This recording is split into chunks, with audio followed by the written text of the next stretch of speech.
Hey y'all, Bloodwing here, back to bring some grumpiness to your internet. I've been gone so long, I almost forgot my tagline. My gosh, forgot my intro.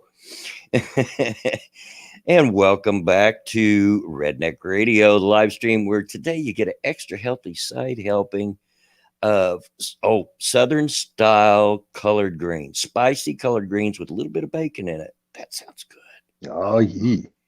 I love me some collard greens. Mm-hmm. With me today, as you can see, is your boy Pat. Say hey, Pat. What's going on, everybody? Uh, and I forgot to turn my sound off on my watch page.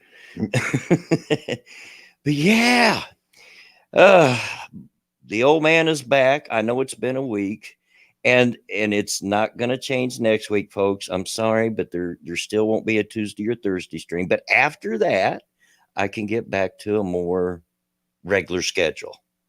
As I was talking to Pat before the stream started, I'm still in my training period, which will last another week, so through next week. And during that period, I've been working full-time hours. Once I get out of training, I'll be more to part-time hours, and I'll have more time to stream and do content. And to answer your question, Michael Weiner, before you ask, no, there won't be a redneck track. Every day I get tired, I tell myself I'm going to work on that, and I'm just too pooped. I'm lucky if I don't fall asleep in my chair. It's like when you're at work, you're like, yeah, when I get off of work, I'm going to do this, I'm going to do that. But as soon as you're like, yeah. I mean, it's like the Bible says, the spirit is willing, but the flesh is weak. Yeah. And around this time, yeah, the flesh is going to be extremely exhausted. Yeah. Thank you for the donation, Cryptic. Hold on a second. Had to wait for it to show up on my screen. What you got against the color green? Nothing against green. I love it. I love them, man. That's one of my favorite foods is collard greens. I love spinach too, but I think I like collard greens better. I think they're making fun of how you're saying colored. Yeah, I know. It's my redneck accent. They laugh at me at my new job all the time because even though the shop is in my neighborhood, but the people that work there, except for me, don't live in this neighborhood. So they've all got the Hoosier accent, which people, I know I live in Indiana, but this is not a Hoosier accent. This is a redneck accent because the neighborhood I'm from, everybody's either from Kentucky or Tennessee. And they laugh at me all the time about the way I say stuff. Animated graphic there. Thank you, Havoc Letter Marriage, for the donation. Let's see if it shows up on my, and it's not. But thank you for the donation and the little emoji or whatever you call that. I guess that's something new that's on the super chat. I can't tell if that's a fox or one of those corgi dogs. Yeah, well, I've been getting this pop-up notice the last couple of streams that says that it's been enabled, and I wasn't sure what it was because none of my people used it yet. And so there it is. Yeah, so animated little emojis. Cool. Yeah. Now, see, we got it fixed like that. Now that every time people doing like a donation, it's not kicking you off. So Yeah. Well, I don't know if he was around for my explanation about that. But the following day, I got an email from StreamYard saying that we're aware that you were having problems yesterday because I didn't contact them. I did not contact them about the problem. I figured other people had the problem. They probably did. And they said, we're aware you had a problem. And there was about a dozen other people that had the same problem, and we fixed it. And I'm like, that's good customer service because I didn't even contact them at all. Yeah, probably somebody big, like who got tired of being kicked off. Extra shit. That was a fun stream, man. I mean, like it was that Dax. Yeah, Dax was on that day. He was killing himself. What's that? Jared Hartnorth just drove through Indianapolis. Construction on the interstate. Jared, there is always construction on the interstates here in Indianapolis. Of course, we have a lot of interstates. There's a reason Indianapolis has the nickname of Crossroads of America, because there's a lot of interstates that run through the city. And it's also the reason why a lot of trucking companies have their headquarters here, because anywhere you want to go, you can just about get there from an interstate from here.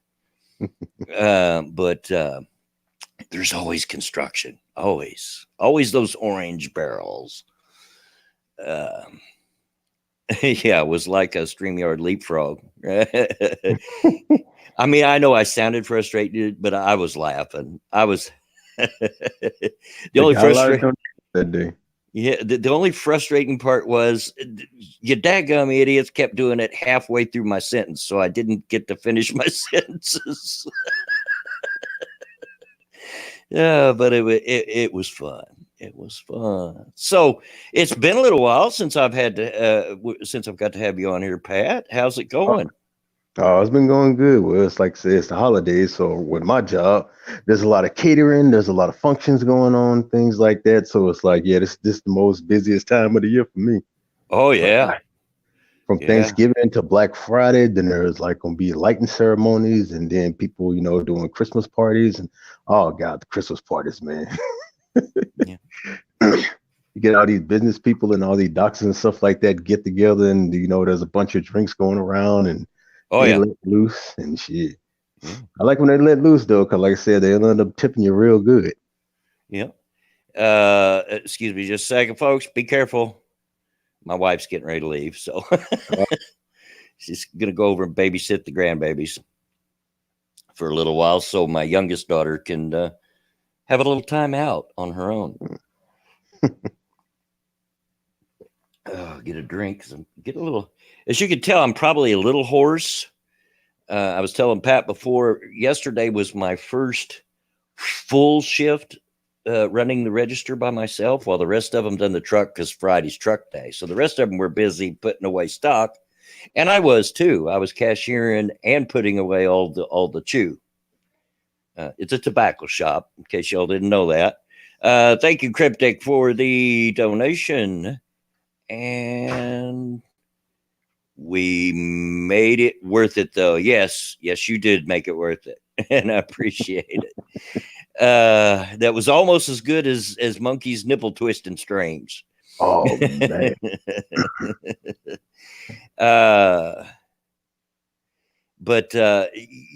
Anyway, I ran the register, and even my boss was amazed at how much business we did. One register, I done over $2,300 worth of business by myself, and stocked, and all that talking, because I talked, everybody comes in, hey, how you doing? And it was a lot. I dropped over $950 in cash. That's just what I dropped. It's not what I made. It was, I was a busy boy, and boy, I come home, I could barely walk. I was like, oh God, I'm glad I don't live far, because I only live about, well, if you could go straight, it'd only be a quarter mile, but you can't go, as the crow flies. So it's probably closer to between a quarter and a half a mile. So it's not very far, but I was glad. I was glad. And it was a heavy, like I was telling Pat earlier, we make most of our money from selling packs of cigarettes and doing the lottery. And I done a lot of lottery business. Scratch offs. Yep. I cashed in one $100 scratch off last night. Lady hit $100 on it.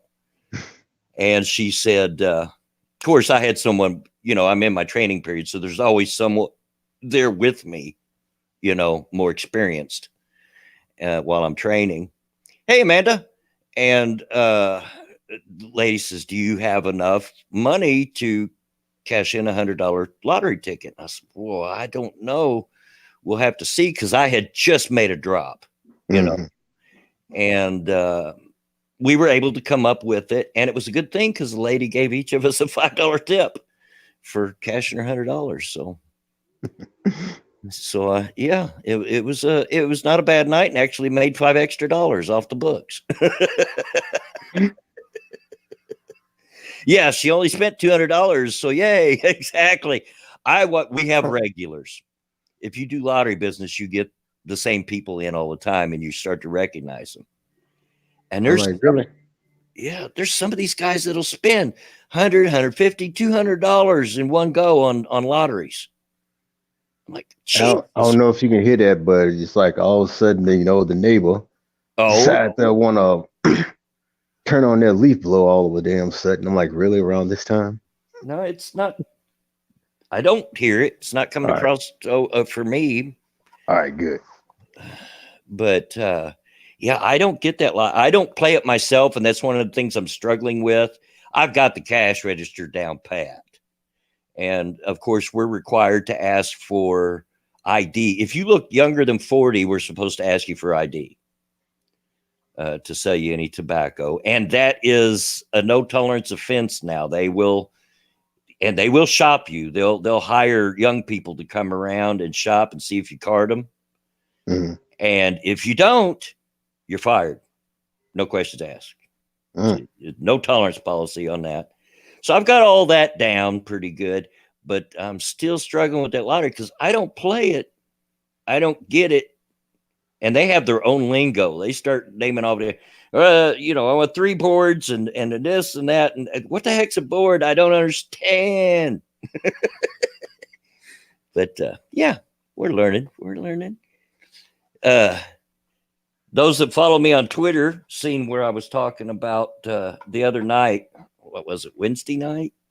Yeah, it was Wednesday night. Like 3 hours before closing, our computer systems went down and never came back. Now, what that means, all of our cash registers are run on computer. We couldn't do business. Couldn't even open the cash drawer. Most of the people were understanding, but we had 3 or 4 guys in there. We had one guy that was screaming and yelling and spit coming out of his mouth just because he couldn't buy his cigarettes. I'm like, there's a Dollar General 2 doors down. Go there. Buy your cigarettes, for Pete's sake. If you want lottery tickets, there's a gas station, just a couple of 100 yards down the road. They sell lottery. Go. There you go. We close. Shit. He laughed. He said, I'm never coming back to this crap hole. I said, okay. Bye. Okay. Oh, boy, some people. I was like, are you kidding me? Because you can't buy your smokes? Seriously? I'm not surprised, man. Like I said, if you've been seeing what I post up today on Twitter, I've been acting up in Popeyes. So yeah, I've been seeing a little bit of that. It's no surprise that people act like that these days. I'm like, man, shoot. Like, yeah, Popeye's getting gangster now. Like, yeah, even the employees are funny. People crack me up. Now, see, I've always been the type of person. Boy, my voice is really hoarse. I can hear it. I've always been the type of person. I treat cashiers, people at the counter, I treat them very nice, unless they treat me with disrespect. Then I'll give it back. But for the most part, they're just people trying to do a job, and it's not an easy job when you face the public day in, day out like that. And so I give them. I don't. I treat them nice. And I'll tell them, have a nice day, or if they're looking extra tired or like they've had a bad day, and I'll ask them, are you having a rough time? Well, I hope the rest of your day's better. That kind of thing. Mm-hmm. I just don't understand this pitching a fit just because you're inconvenienced slightly. We wanted to shut the doors, but we couldn't get a hold of the manager, and I'd only been there 5 days, so I don't have any power. The girl with me had only been there 2 weeks, so neither one of us are in a position to make that kind of call. Mm-hmm. So, but when we finally did get a hold of the manager, she said, yeah, go ahead, shut the doors, turn off the lights. You know, you can't do business. There's no sense having the door open. So, but that was fun. Yeah. It's always. Yeah, people will kill each other over the stupidest crap. You're right. And where we're located is right next door to a bar. And the bar is called the Big Dog Saloon. So you know what kind of clientele go in the Big Dog Saloon. The name says it all, you know. The tough one. So it's like, yeah. We get a lot of business from over there. In fact, they're waitresses because we do allow smoking in the building. One of the few businesses left. The waitresses over there will come over for their smoke breaks and smoke in our shop, so they're not standing outside in the cold, you know. But ugly ones, Faithless says, the kind of people who, yeah, there's a lot of ugly people over there. There he is. There he is. But enough about me and my job. I know you guys are probably getting tired of me talking about this. Is a big change in my life. I haven't worked for 4 years, and so it's kind of important and, you know, exciting for me. So I talk about it. But at least they laugh at we my got tired of Papa's stories. At least they laugh at my jokes. And I'm starting to win over the customers, you know, because they're used to just dealing, because I'm the only man in the shop. So they're just used to dealing. Some of them kind of eyeballed me like, okay, you're a guy. I don't know if I like you as well as I like this girl over here, kind of thing, you know. But I'm winning them over. Had a lady last night that says, well, I really miss Teresa, which I guess is a girl that used to work there but has since passed away. And I said, well, if it helps, I'll change my name for Teresa for you, just for you.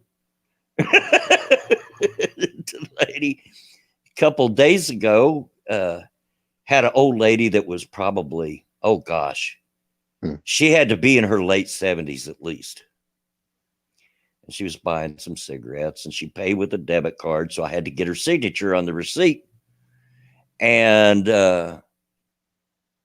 I said, let me get you to sign this for me, if you will. She says, well, what if I don't want to?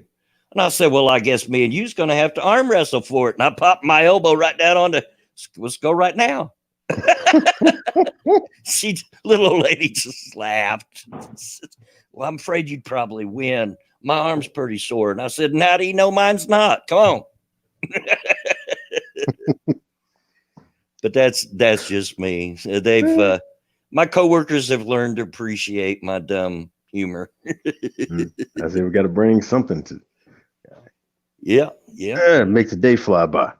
Oh yeah. Well, I was glad yesterday was so busy because it's technically it's the second longest day of the work week. Saturday's the longest, hours wise, but I haven't worked a Saturday yet. My first day completely on my own without being trained will be next Sunday. But I'll get off in time that if I get it recorded, I should be able to premiere Redneck track because I'll get off at 5. Well, that's when we shut the doors. Some of you all have worked retail. You know, after you shut the doors, then you got to count your register down and there's stuff you got to do. So I usually get out of there between 20 after and half past after I lock the door. So might have to bump the premiere to 6 o'clock instead of 5:30, but you know, I should be able to make it. But do what you can do. Yeah. But that's Sunday is the traditionally the slowest day of the week for them, the least amount of business. So they figured that was a good day for me to have my first day on my own, you know, completely alone. So yeah, we'll see. I really do like it there though. It's very laid back. It's a very relaxed atmosphere. You know, I pretty much wear what I want, you know, t-shirts and jeans and stuff. So yeah, and seem to get along with everybody.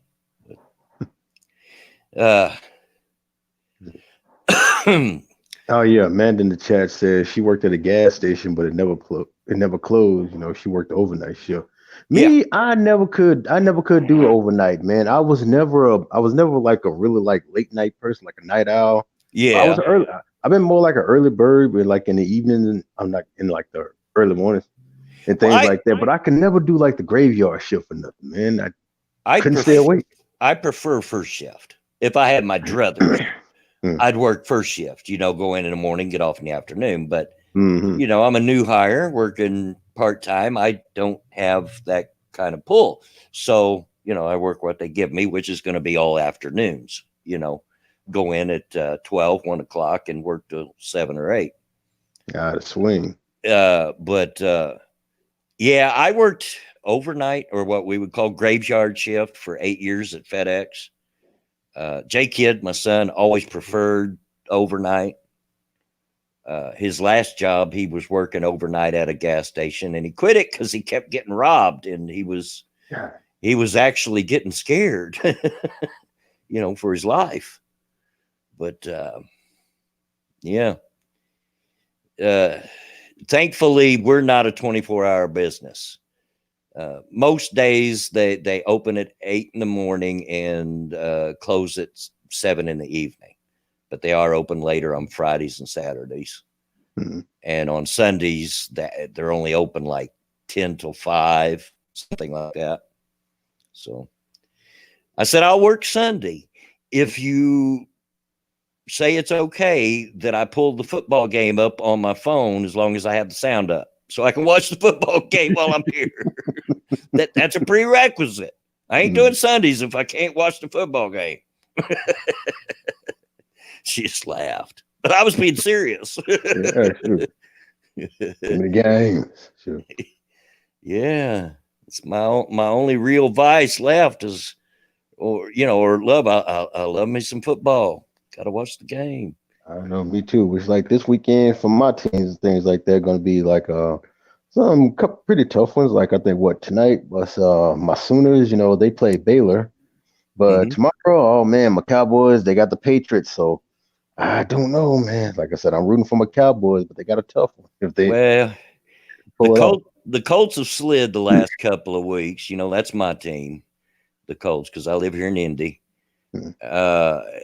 But we've been without our starting quarterback, Jacoby Brissett, and he comes back for this week. So hopefully, and we're playing the Jags, which should be a good game, because even when the Jaguars totally suck, they usually find a way to play us really well, because it's we're in the same division. So it's a division rivalry. So they always find a way. It should be a close, good game. And hopefully with Jacoby back, we'll have better luck than we've had the last couple of weeks. But anyway, I'm not going to get us. Don't worry, guys. I'm not getting us off on football talk. I know some of you disappear when I start talking football. You daggum haters. But I do like it, so I'll mention it once in a while. So yeah, calm down. But so what?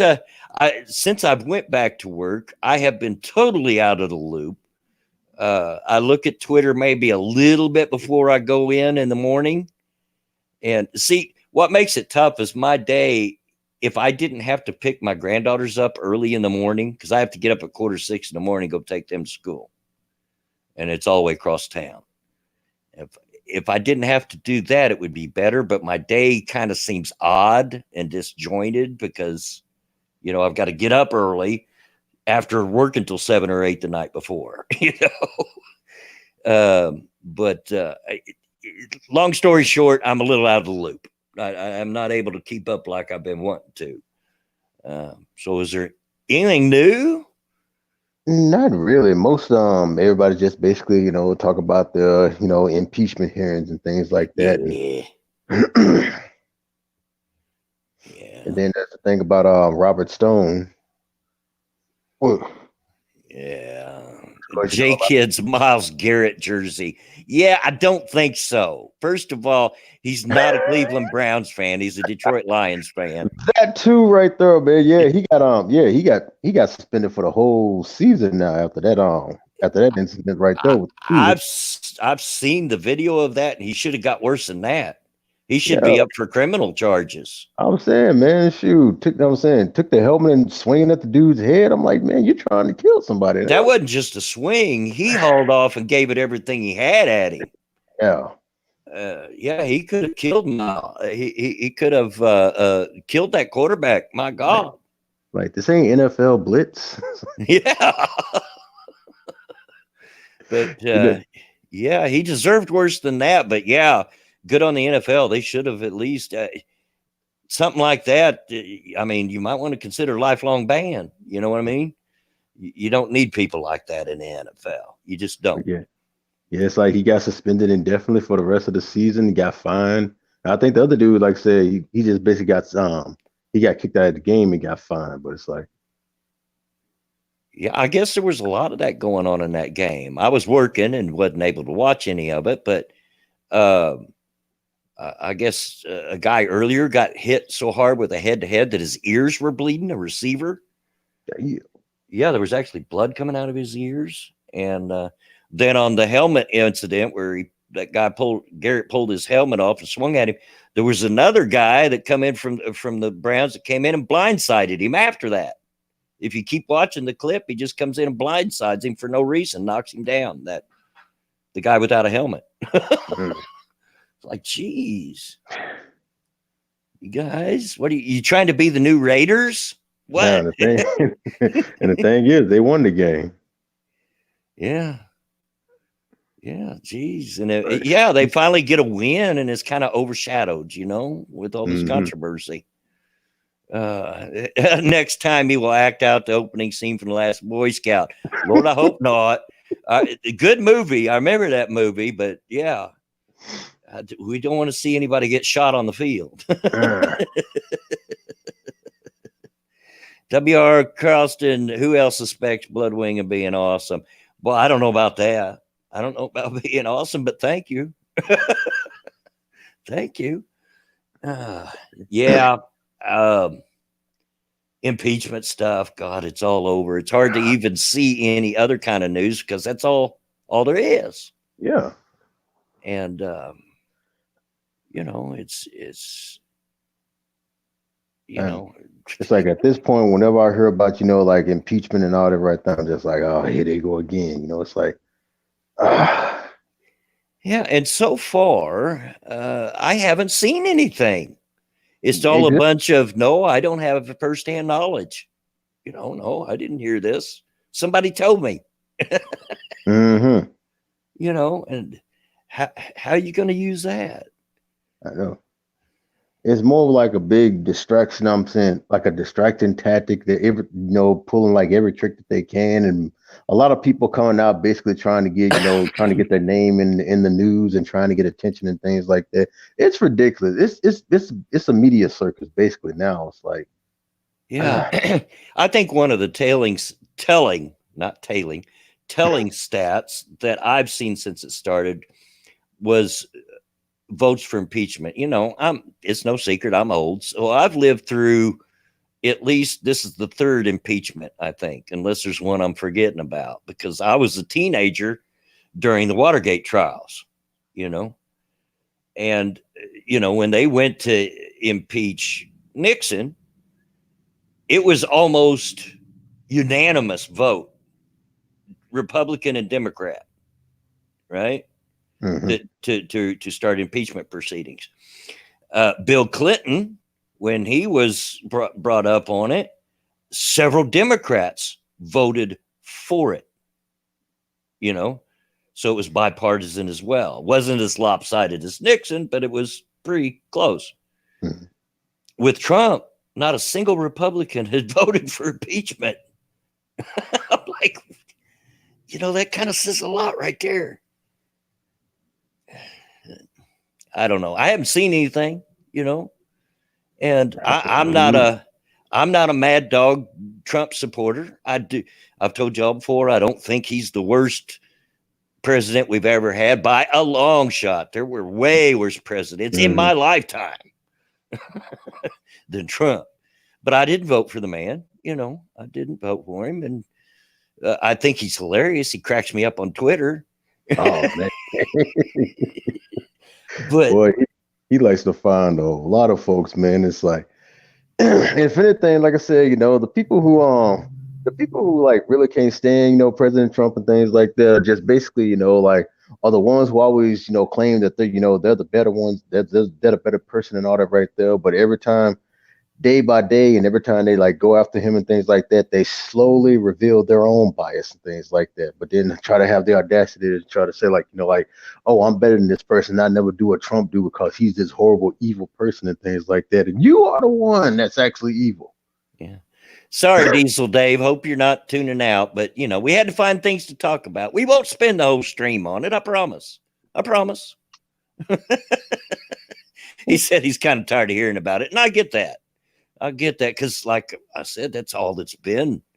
That's the only thing I've seen. I know, especially like I said, if you still watch, certain news, it's like, that's all you're really going to hear. It's like, yeah, like I said, Democrats, they hate him because they treat his his run as a joke. But then when he won the presidency, they're like, what? He actually won?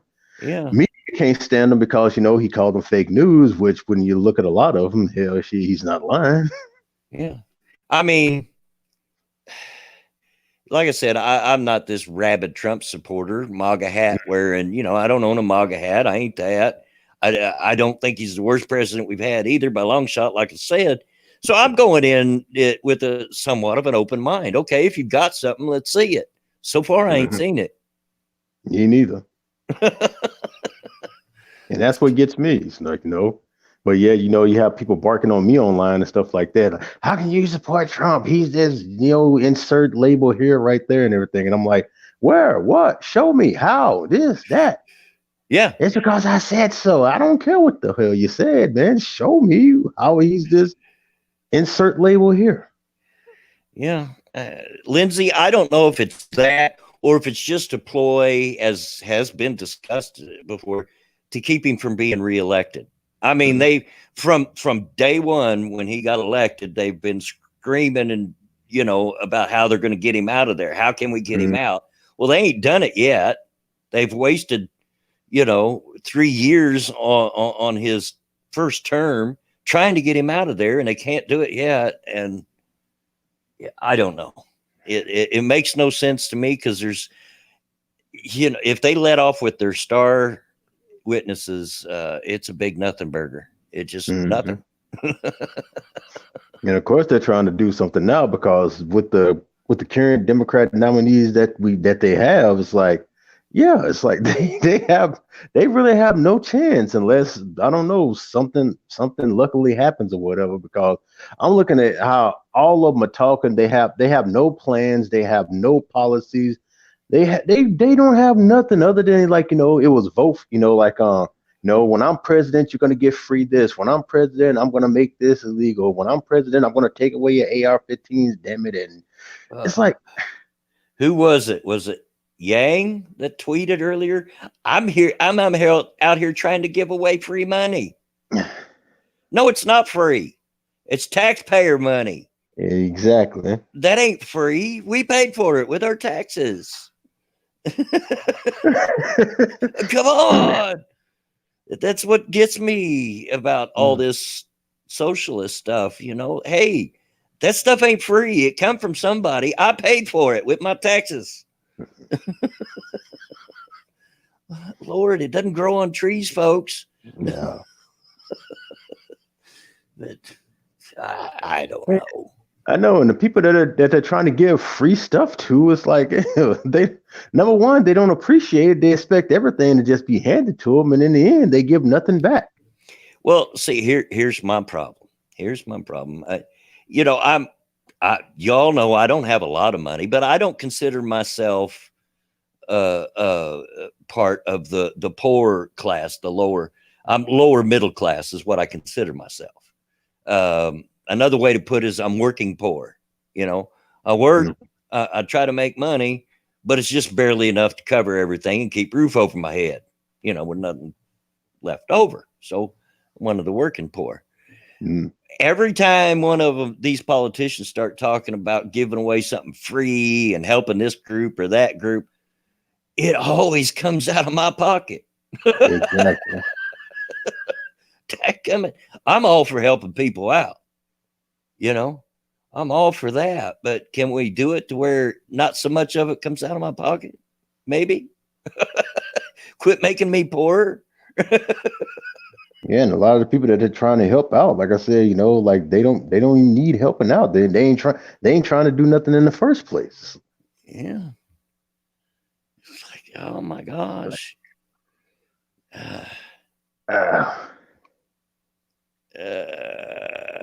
Let's see here. Oh, Jackson's cynical. I keep hearing that both sides are corrupt. I'm tired of hearing that one side is clearly more corrupt than the other. Yeah. Politicians as a whole are idiots, in my opinion. Both sides are it corrupt. It does seem to be a little lopsided, at least in today's climate. You know, it's like both sides are corrupt, but right now it's like one side is just, you know, being more corrupted than the other. Yeah. Like, you know, like both sides are bullies, but it's like one is just being like a bigger one, like like who can get the other one to throw the first punch.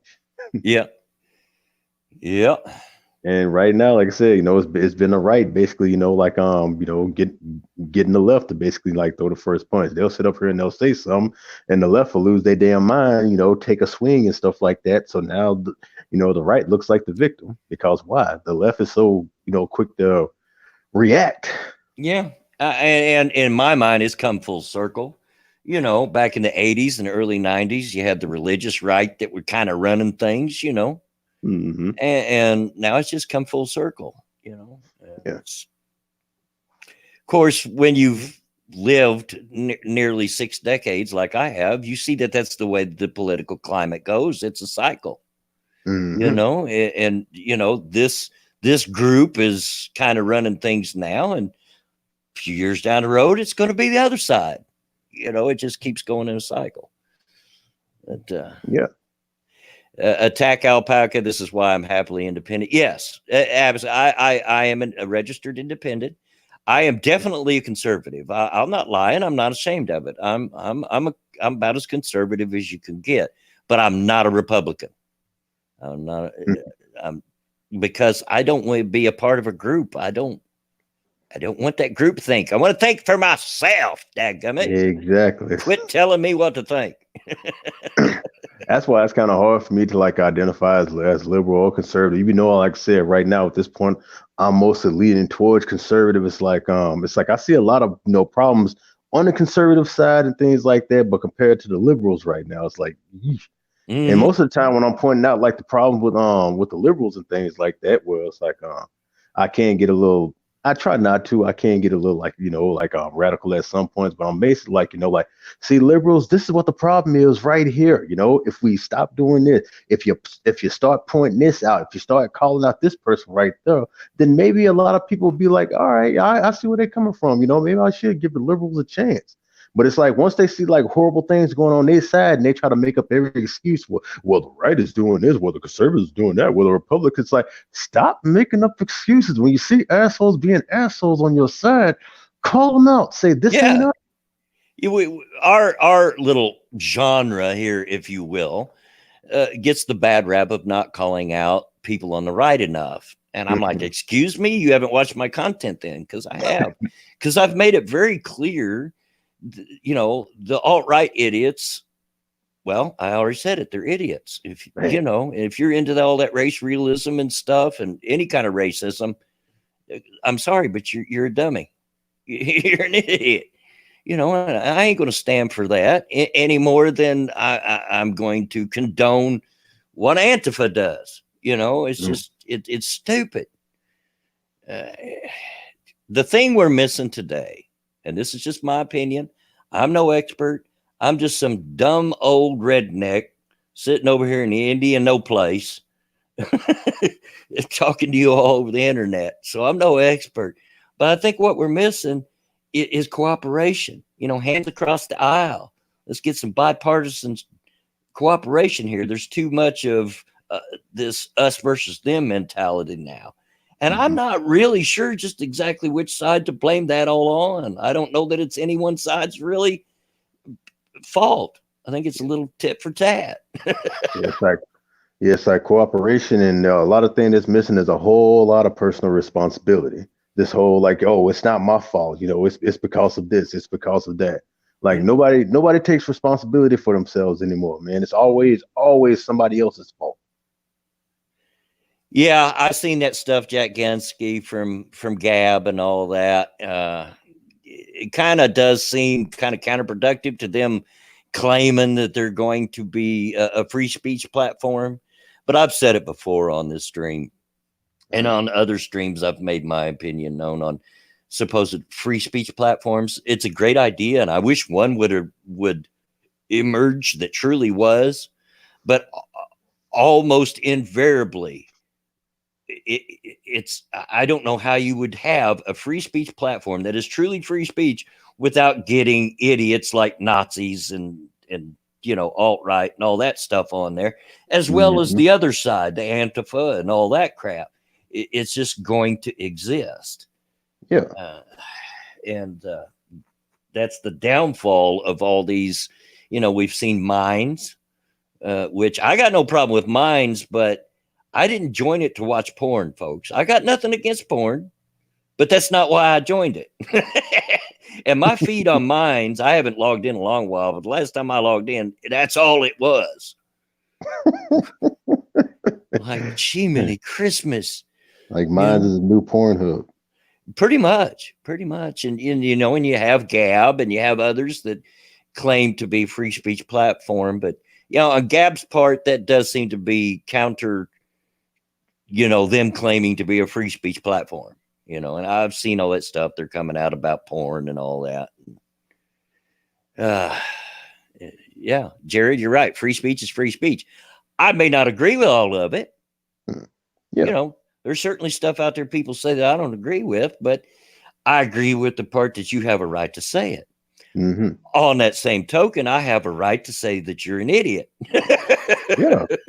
And the speech that I don't agree with, at least I can sit up here and I can actually counter that speech and talk about it, and debate that person on that certain type of topic, whatever they're speaking about, things like that. Instead of sitting up here, oh, you can't say that, you're this, you're that, you need to be banned.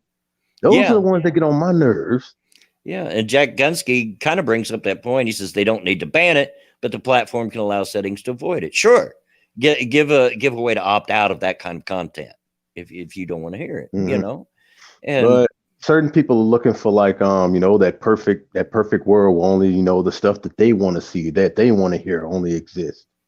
Which what they fail to realize is like, hey, what's going to happen when the time where your speech that's being accepted right now ends up being the one that turns out to be like the hate speech and the bad speech and something that shouldn't be allowed.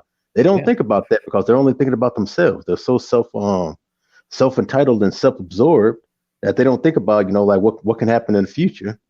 And then if they sit up here like, oh, how'd this happen right there? Well, you helped cause that. And in my experience, and this is not a new idea, I didn't come up with it, other people have talked about it, but in my experience, the best way to expose these idiot extremes is to let them talk. Go ahead, let them talk, because pretty soon it won't take long and they'll stick their own foot in their mouth. Which is what's been happening with a lot of them. Yep. Let them talk, And with free speech, you also have the freedom not to listen. Don't ban everybody because you don't agree with what they say. Just walk away. I used to sell cars a few years ago, and we had a saying there that most dissatisfied customers do not complain, but they vote with their feet. They take their business elsewhere. Mm-hmm. So vote with your feet. If you don't like it, you don't need to ban them, and cause such a fuss. Just walk away.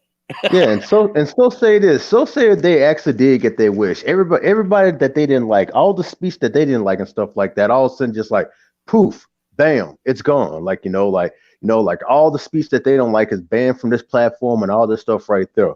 Then what are they gonna have? What are they gonna do? Yeah. They're gonna end up fighting each other. I don't like what you said and stuff like that, so you should be gone. But I'm on your side, but yet you said something I don't like. That's what they do. It's like, like once they don't have once they don't have nobody to fight, they turn on each other real quick. I've seen that happen many times. Yeah. And that's not just a left or right thing. That happens to all of them. Yep.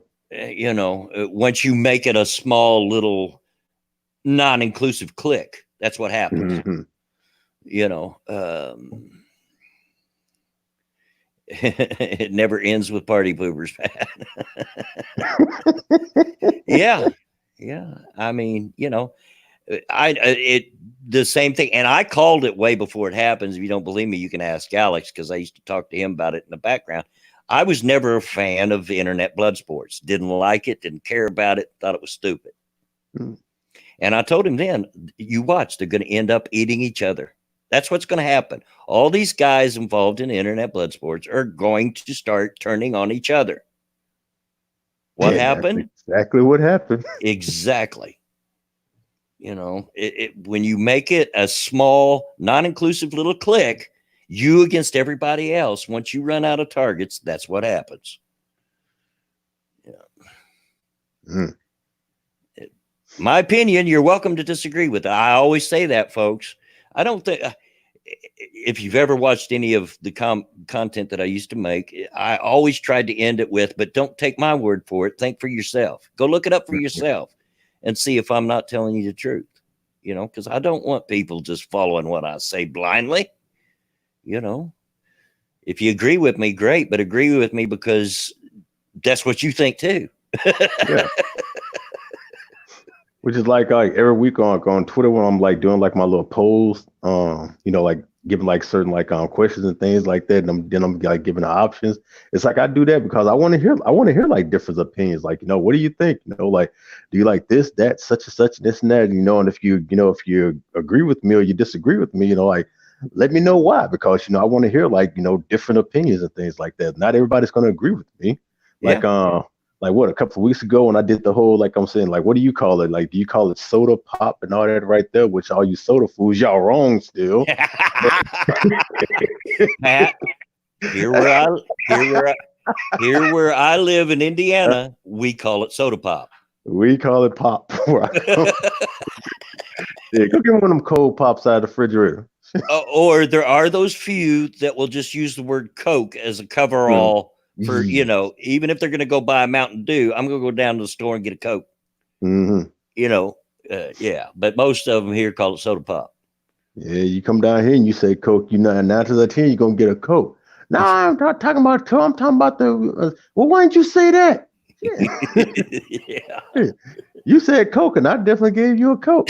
But around here, yeah, we got a pop. I'm saying we call it pop right there, and that's what it is. I don't care about the rest of what you soda fools say.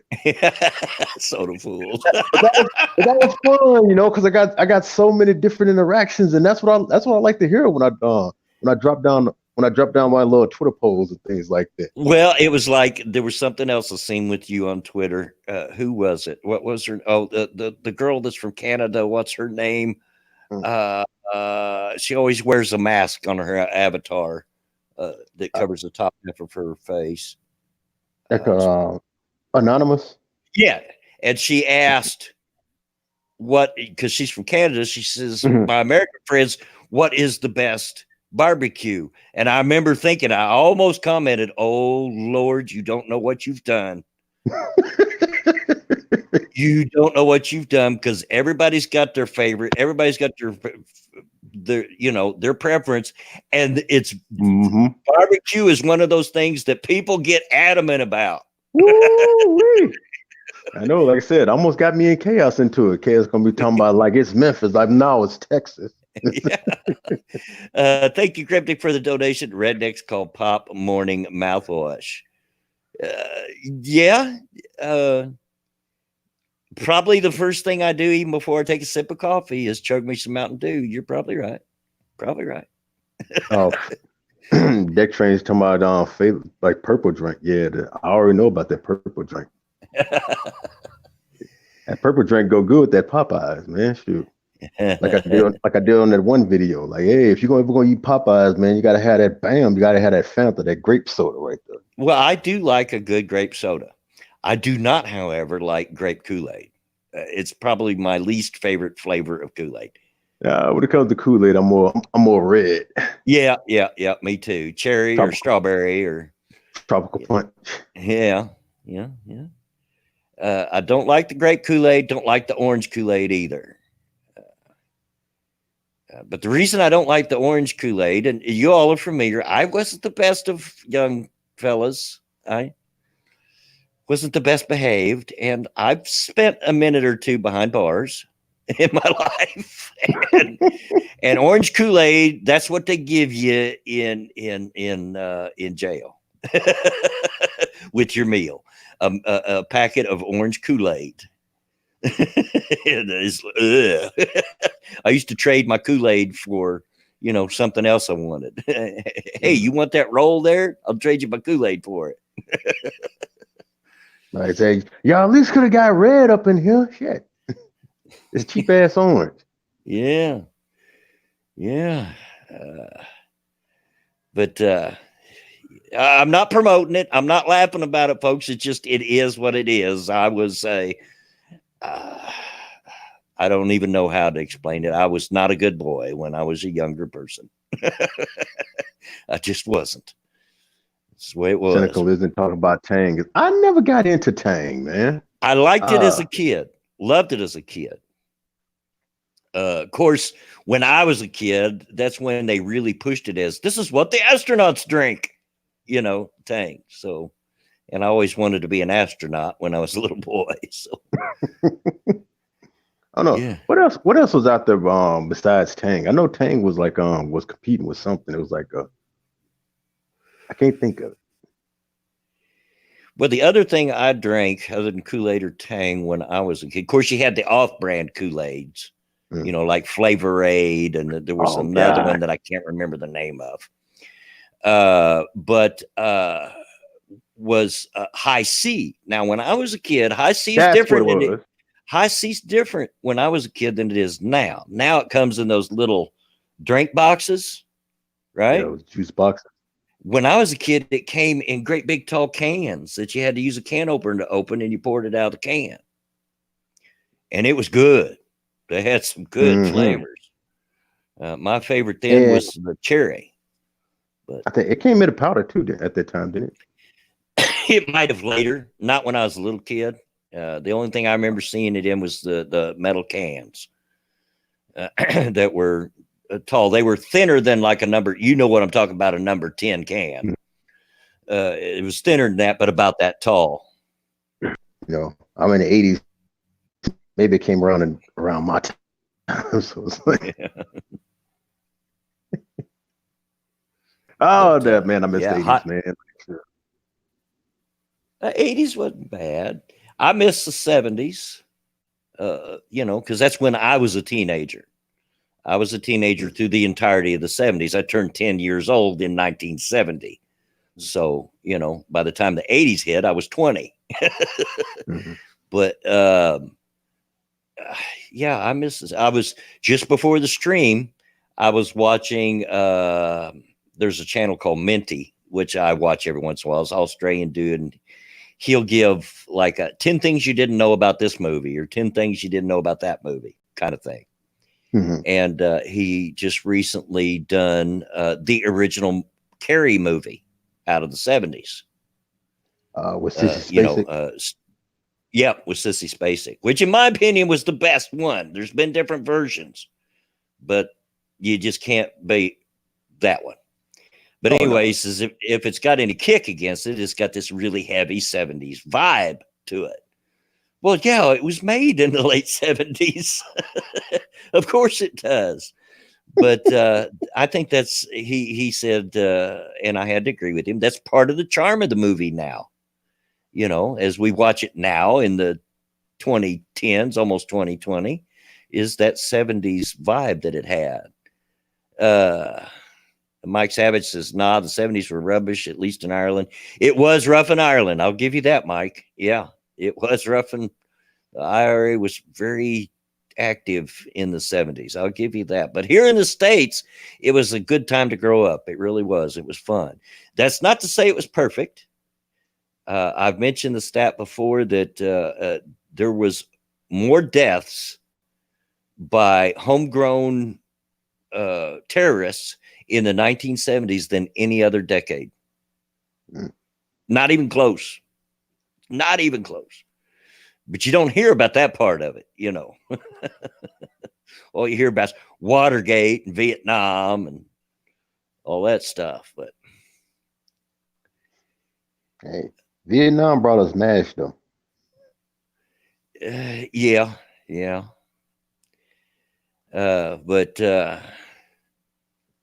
Yeah, Cynical Lindsay, 76 Carrie is the only good Carrie movie.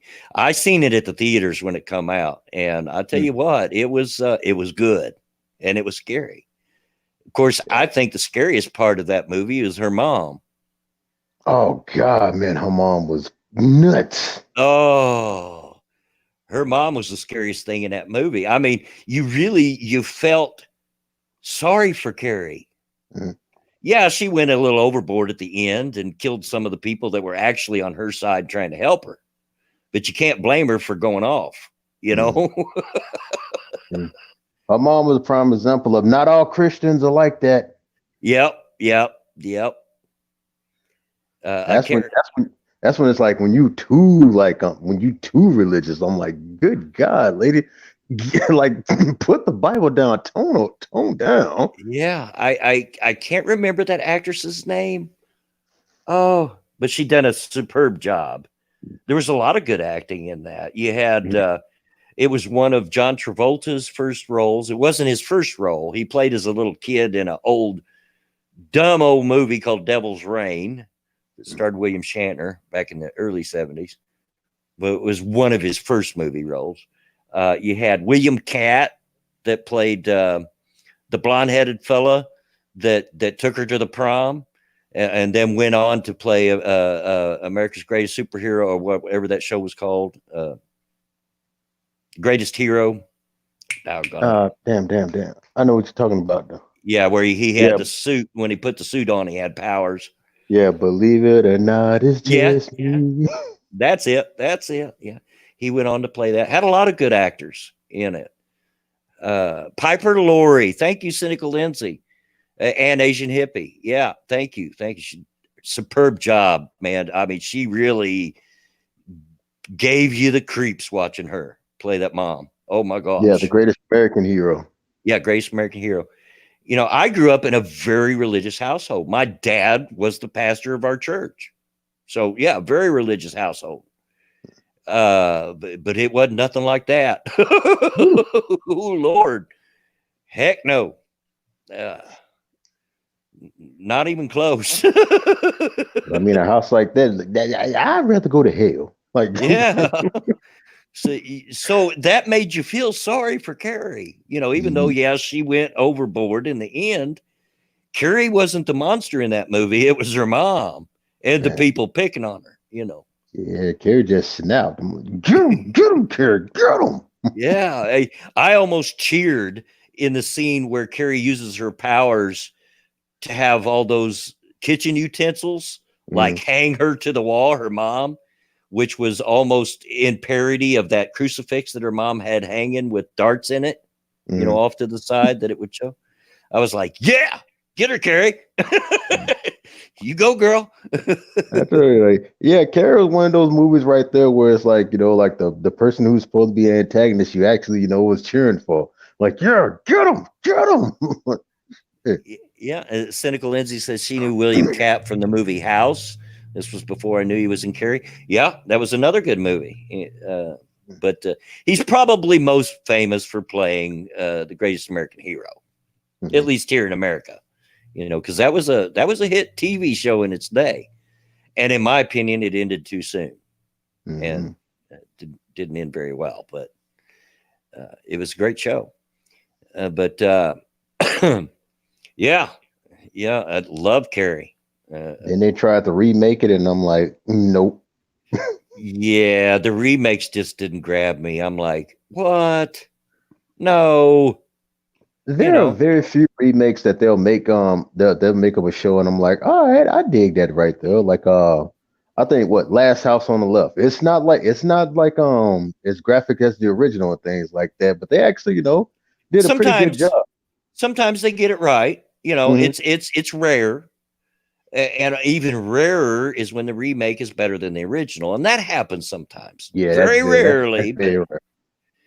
but yeah. Usually when they reach for a remake, I'm like, what?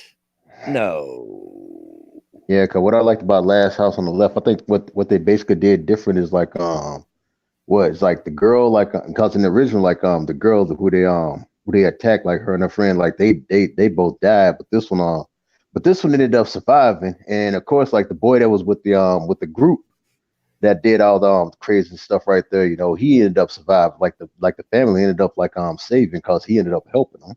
Oh, yeah. You've seen the original one though, Spoiler. right? Yes. Yeah. Oh, that Whew. is one uncomfortable movie to sit through. Ooh, man. Especially It, at the end, man. Like the mom, God dog. uh, yeah. I mean, it's just uncomfortable. That's the only way I know how to explain it. It just makes you feel on edge, uncomfortable. You know, I really wouldn't term it a horror movie. It's just a very uncomfortable movie. It's like, oh, geez. There's another movie like that I've seen. I don't know if you've seen, Pat, or not. It's called Irreversible. It's a French movie, but they showed it for a while on Netflix. I don't know if it's still on that. Is that the one with Monica Bellucci? Oh, I Or don't remember. whatever her name is. I don't know the actress's name, but the movie goes backwards. It starts at the end Yes, I remember that one. and there's a rape scene in it that's 14 minutes long that is extremely uncomfortable.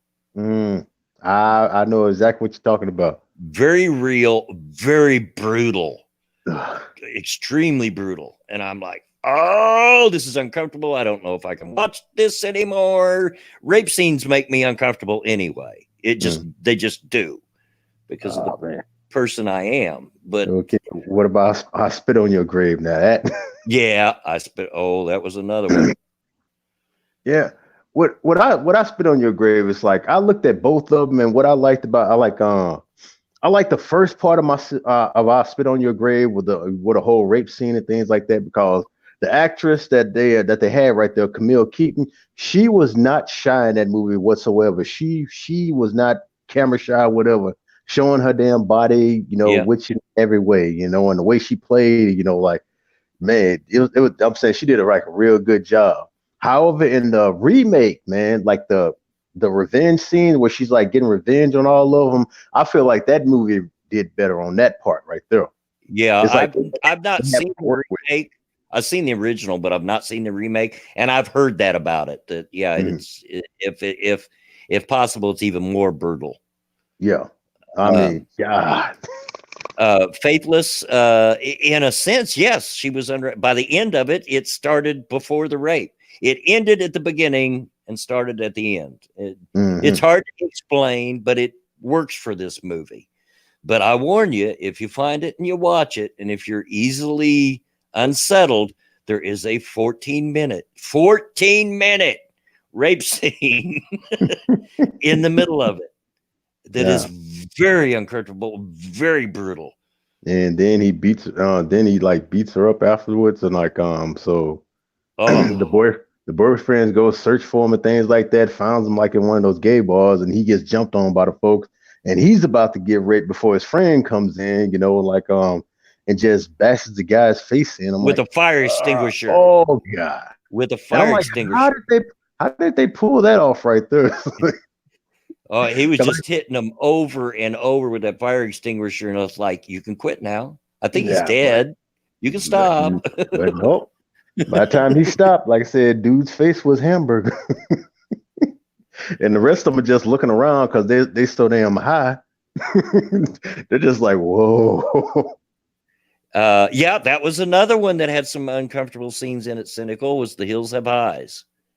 Yeah. And the remake on that was one of them where the remake wasn't bad. I'm not saying it was better than the original. It just wasn't bad. And oh yeah, that's another movie where I'm saying where it actually had me like, you know, cheering like well, not cheering for the bad guy, but it's like when old boy like he was just acting like a complete nerd all throughout the movie and things like that. But once, well, I'm not gonna give away any spoilers just in case nobody's seen it. But it's like, hey, but once like he got the little trauma in his life right now, that dude grew some balls. Like he went to kicking people's ass in that movie, and I'm like, hell yeah, whoop, whoop. Red Dawn was the worst remake. Yeah, I didn't really care for Red Dawn, the remake. Loved the first one. I loved the first Red Dawn. Wolverines. But yeah, I wasn't really into the remake. I mean, it was watchable, but it was nowhere close to as good a movie as the first one. Mm-hmm. I think part of it was because it was like this generic Asian enemy that you're facing in the remake. And in the original, I mean, there was no bones about it. This was the Russians. The Russians were attacking, and yeah, I really did enjoy the original. Mm-hmm. I made it through the remake, but it wasn't easy. A couple of times I wanted to just, this ain't that good. I want to turn it off. But. Yeah. And now today is like all these remakes, they make you appreciate the originals more than anything, man, because I don't know what they're doing. Yeah. And now with this current, like what, Charlie's Angels coming out right now. Oh, Lord. I don't know what to say, but I'm just going to basically say it like this, if Charlie Angels fails, that's women's fault. They've already done a remake, basically, because the first Charlie's Angels movie was a remake of the TV show. Mm-hmm. With Lucy Liu and Cameron Diaz and Drew Barrymore. Yeah. That was all right, what I mean? And this new one stars, what's her name? Is it Kristen Stewart? Played Twilight. Those terrible movies. Mm-hmm. Oh. That's why I said as soon as I saw like the preview, as soon as I saw the trail, I'm like, chick flick. Yeah. So now there is, they are coming out with a new movie, or at least I hear they are. There's rumors of it that I am looking forward to. And yes, they're going back to Ghostbusters, but it's supposed to include all the surviving members, because not all of them are still alive, of the original cast. Yeah, the only one is like the guy who played Egon. Yeah. I think it's gonna be like his daughter, and they're supposed to be doing like a passing of the torch type of thing right there, which what everybody wanted, from the get-go right there. But instead, you got 2016, like that ice right there. Ever since they announced this right here, man, boy, seeing Leslie Jones wig the fuck out on social media, that's been beautiful. But yeah, I would see that. I would go to the movies and see it and hope it's good. My one hope is that they go with practical effects and not this stupid CGI stuff. Mm-hmm. Because that's part of what made the original and Ghostbusters 2 great. It had such fantastic practical effects. It wasn't CGI crap. And I'm sorry, I'm sure CGI has its place, and maybe we'll eventually get to the point where CGI doesn't look like CGI, but we're just not there yet. Mm-mm. Yes, Fateless Harold Ramis, forget me for forgetting his name. I just couldn't think off the top of my head.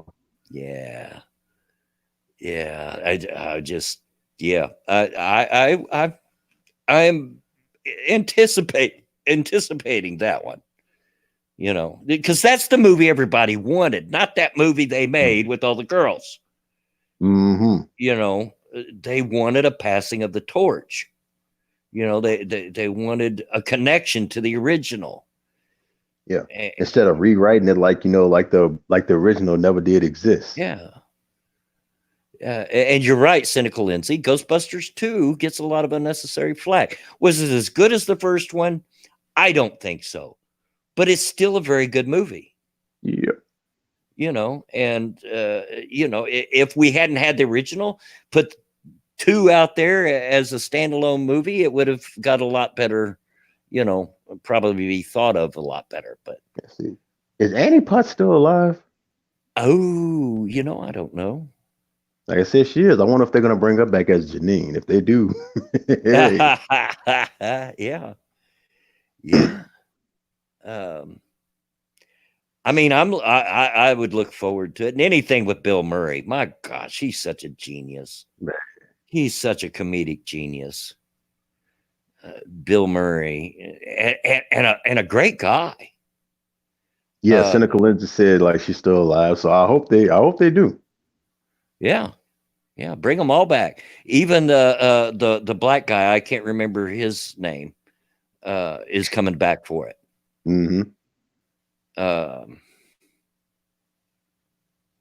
Rick Moranis would come back. Yeah, yeah. Oh yeah, Rick Moranis, Sigourney Weaver. Are you the gatekeeper? I mean, I showed last year. It was last year. I finally got the chance. We went out and I finally got the chance to show some of my grandkids, my oldest daughter's kids, the one you guys know as Mama Minnie. When they were still living here, I got the chance to show them the original Ghostbusters. Because they'd never seen it. Mm. And I'm like, really? Oh, gosh. Well, we can't let that stand.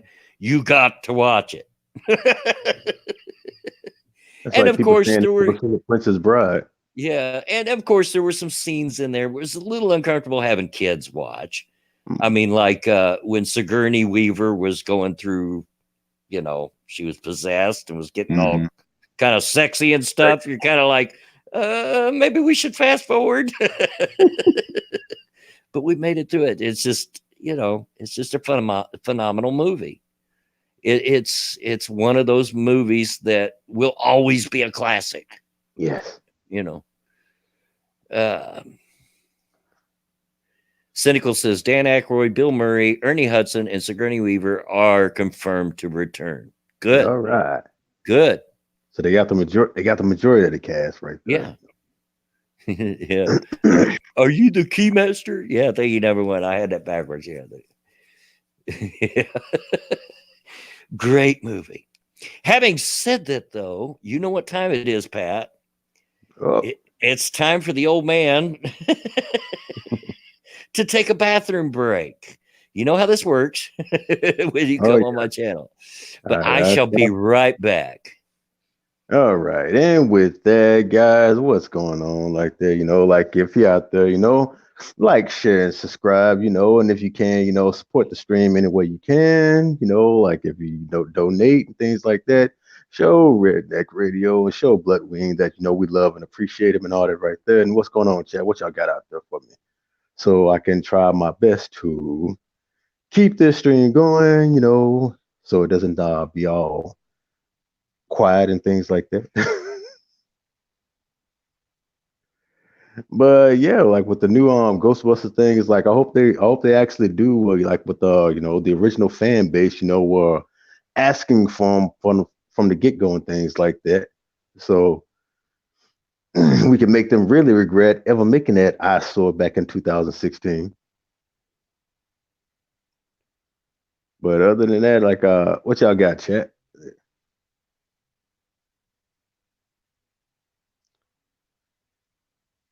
Decent day, Dallas better win. I've been hearing about that right there, man. It's like whether this coming up game is gonna be like a do or die for Jason Garrett, but I don't know, man.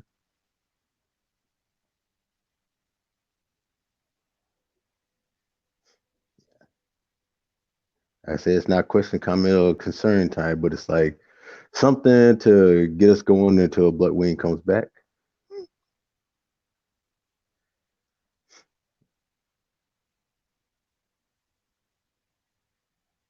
No shit, and I'm quiet.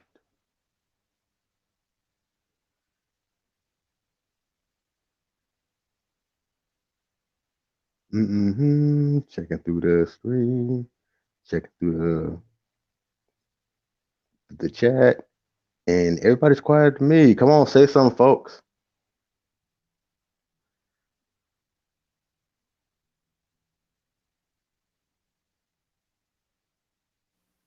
Okay, I'm back. There we go. Like I said, because I was kind of running out of things to say. It's not easy, is it? Not No, easy. it's not. I know Especially you've. because I'm not used to it just yet. Yeah, yeah. I know you were talking about, at least at one time, maybe starting your own streams, and yeah, it's not easy. When I first started doing streams, I'm like, okay, what do I talk about? But yeah, I'd have been back sooner, but my earplugs I did have broke, quit working, and I found a pair of earplugs. But for one thing, the cord's too short, so I'm always pulling them out of my ears when I turn my head. And the other is that the only way you can tell which is left or right is it's written in very, very small print on one side or the other. And so I was sitting here trying to see, okay, which one of these is my right ear? I can't see it. Oh, Jack Gunsky asking, is grilling season over with yet? Well, I wouldn't say it's over with. Like I said, it's we don't went from grilling to smoking now. Yeah, It's you it's, could still it's grill smoking here. season.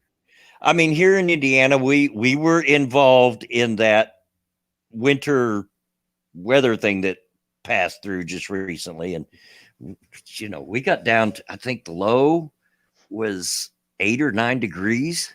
Hmm. And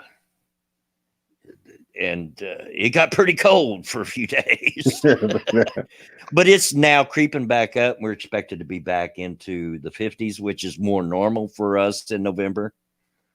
That 9-degree stuff, that's January weather there. That's not November. Around this time, like I said, you can people gonna do a lot of smoking more than they are gonna be doing grilling. Yeah. Oh, drink of coffee. Whew. That's good. But yeah, we've whew, it was serious cold. And I was not ready for it. See, I'm kind of hot blooded, and I don't like wearing a big, heavy, thick winter coat. I don't like that. So even if it's really cold out, I'll usually just put on a jacket, But I was about ready to break out the heavy coat. I didn't. I was almost ready.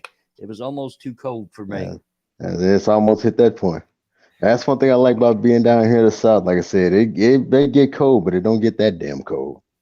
Well, unless you're not used to it, and since I've lived up in the north for 5 years and things like that, I'm used to it. So now it's like I'm back down here, and I'm like, man, y'all have no idea what cold is. No, they don't. They really don't. I mean, I know every once in a while Texas will get an ice storm, and that's bad. Yeah. I'm not saying an ice storm isn't bad, but you all just have no idea. I think the last ice storm was close to early, I think before 2000.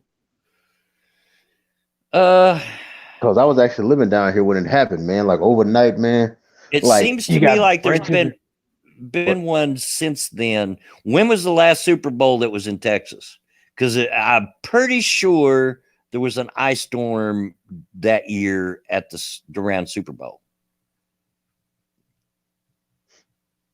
I want to say around sure. Or early 2000s, something like that. Because might be. Because I remember, oh man, trying to sleep, man, and all the posts and trees and things like that popping sound like shotguns overnight, like close to the house, just pow. Oh yeah. Yeah. And yeah, we was without electricity for 5 months, yeesh. Oh yeah. Yeah, that's the worst part. Here in the Midwest, of course, we're used to power outages because it happens all spring and summer long because we get a lot of severe weather, tornadoes and severe thunderstorms and stuff. And that stuff happens, so you get used to it. But in the winter, that's the last thing you want to see. Ooh. That's the last, because, we get that severe temperatures, and without power, there goes your heat. And it don't matter whether you got gas or electric heat. You can't run that furnace without electricity. And a couple of times in the last week, the power flickered off. I think yesterday, my wife said that the power went off for about 5 minutes. I don't know why, but it did. And when that happens, you're holding your breath. You're like going, "Oh no, no," because that's when, and it's dangerous, folks. I don't recommend doing this, but what I've done is open, as long as the gas is still on, open the oven door and turn it on. Yeah, we do it. We still do that down here. It's never done no damage like that I've known, but it's like oh yeah, when it gets too cold in the house, yeah, like what we do is like we turn on the oven and like one of us we might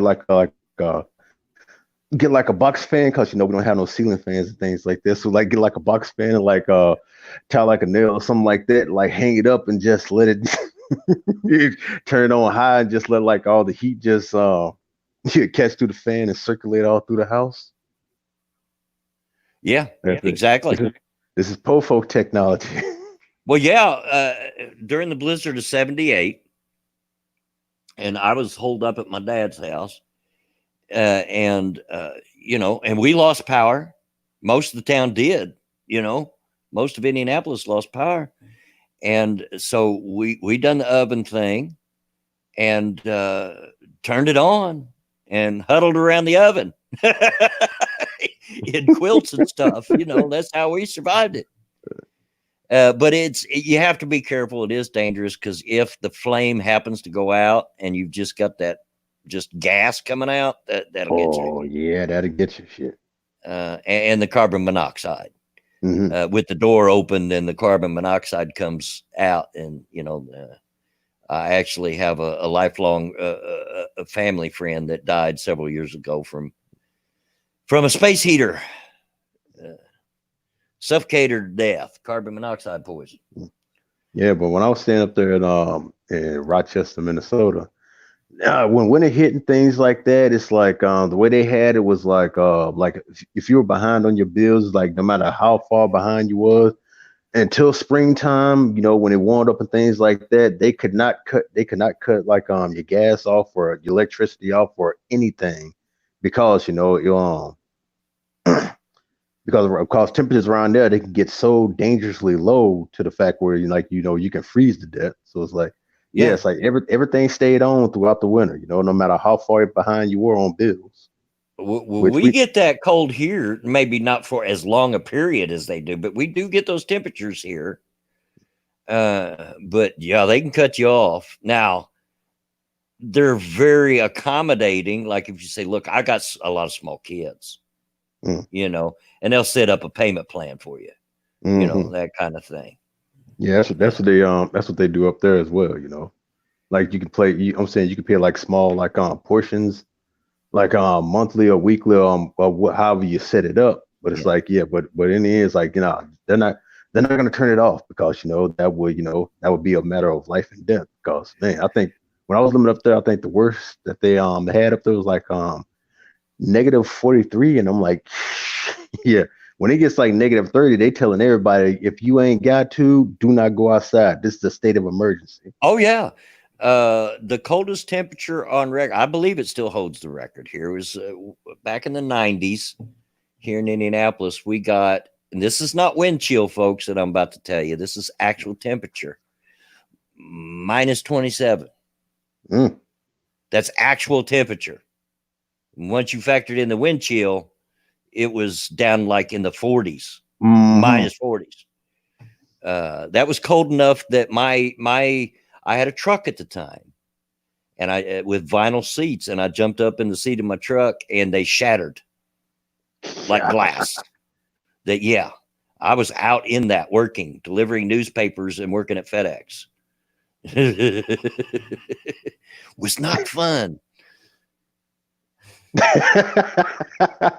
is a fatalist time I said, but Justice Smollett will run out and get Subway. Yeah, exactly.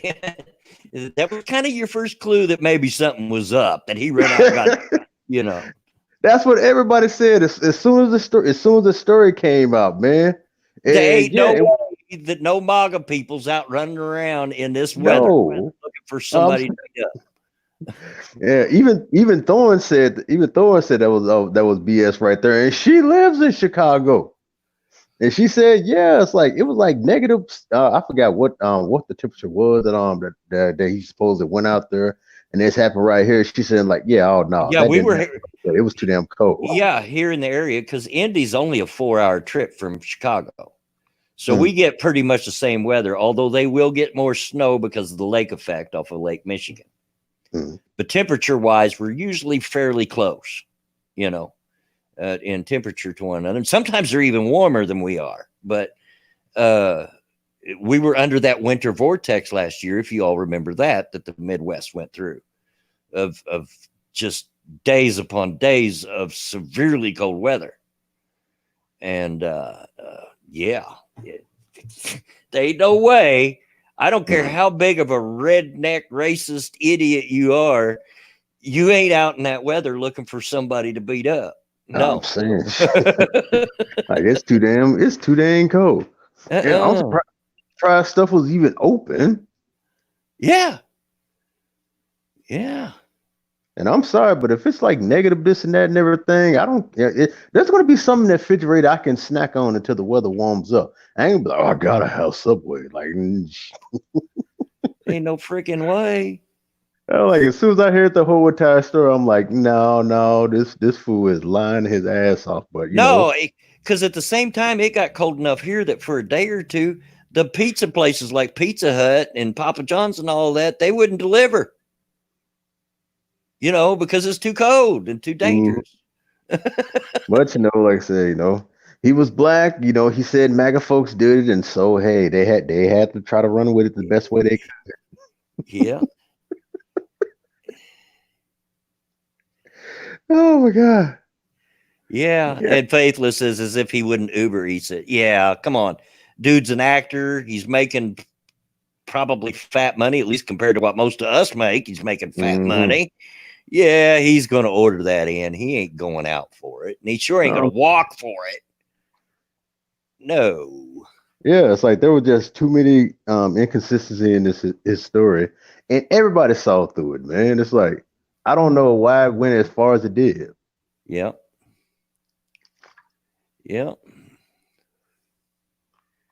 Jack Gensky says most telling part of the story. He thinks the racist white guy watched Empire.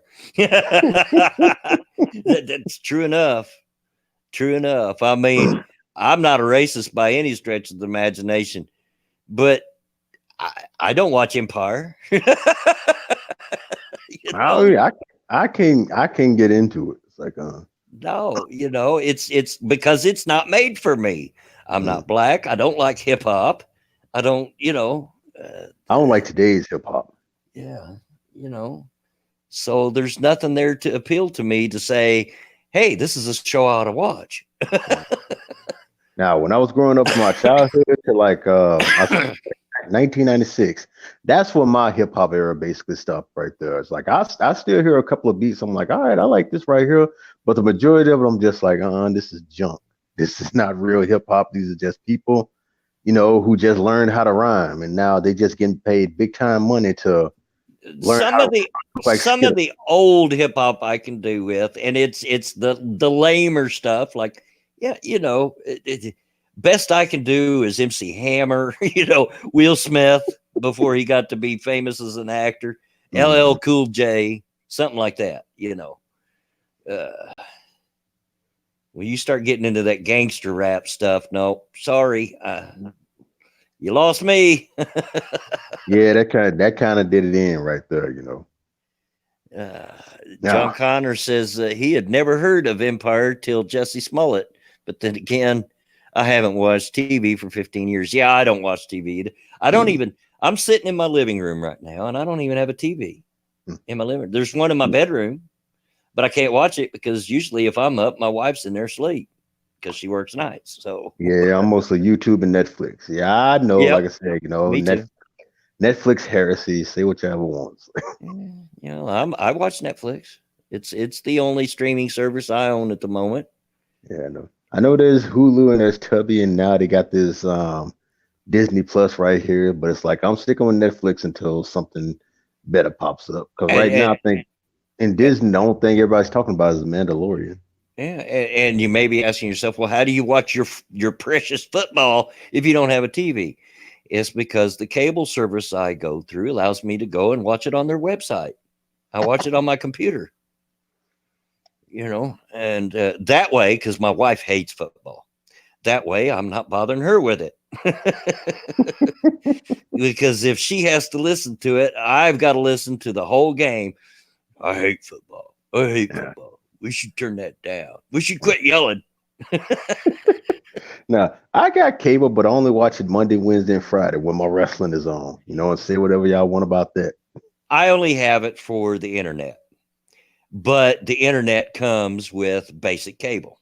So, might as and that plus I really like The Walking Dead, even though I haven't finished this last season. And so I also had AMC, but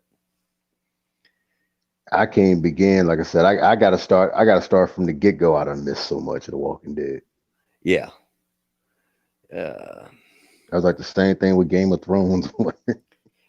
I liked it as far as I watched it. I'm way behind on the Game of Thrones. Last episode I watched is where they all got together and stabbed Jon Snow on the last episode of the season. So I'm way behind. But yeah, it's not the same without Rick and Carl Cynical. And that's the reason I haven't been in any hurry to finish this season.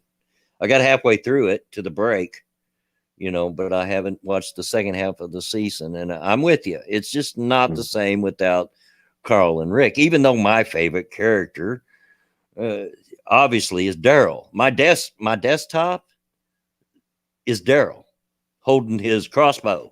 That's my desktop on this computer that I'm on right now. I love me some Daryl, but it's just not the same. It's not. But yeah, I don't watch a lot of TV. If I watch anything, it's YouTube videos or, like you say, Netflix. And I do watch my football on Sunday, but I stream it over the internet. So Michael Weiner says, never saw a single episode. I almost didn't.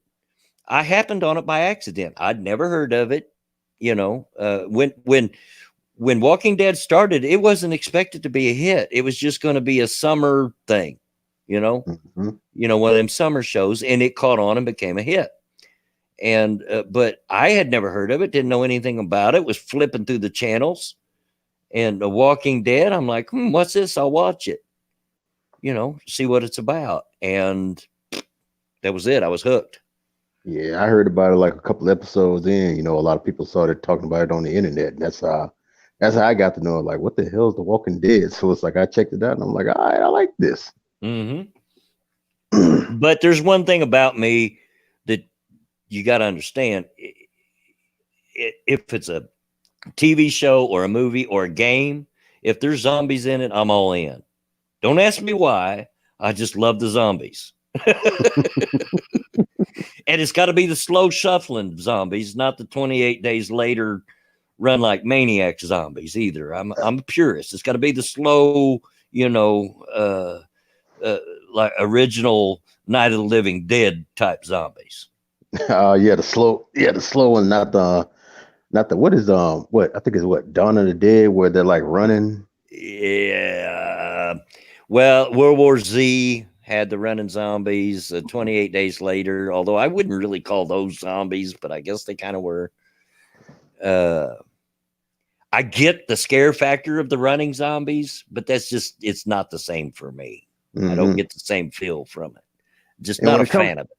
Yeah, when it comes to the game, it's like I'm all Resident Evil all the way. It's like I like Dead Rising, but it's like what gets me with Dead Rising is they put you on a time limit, so you really can't have fun. It's like Cynical Lindsay says, hey, Return of the Living Dead didn't have shuffling zombies, and that's one of the greatest zombie movies ever.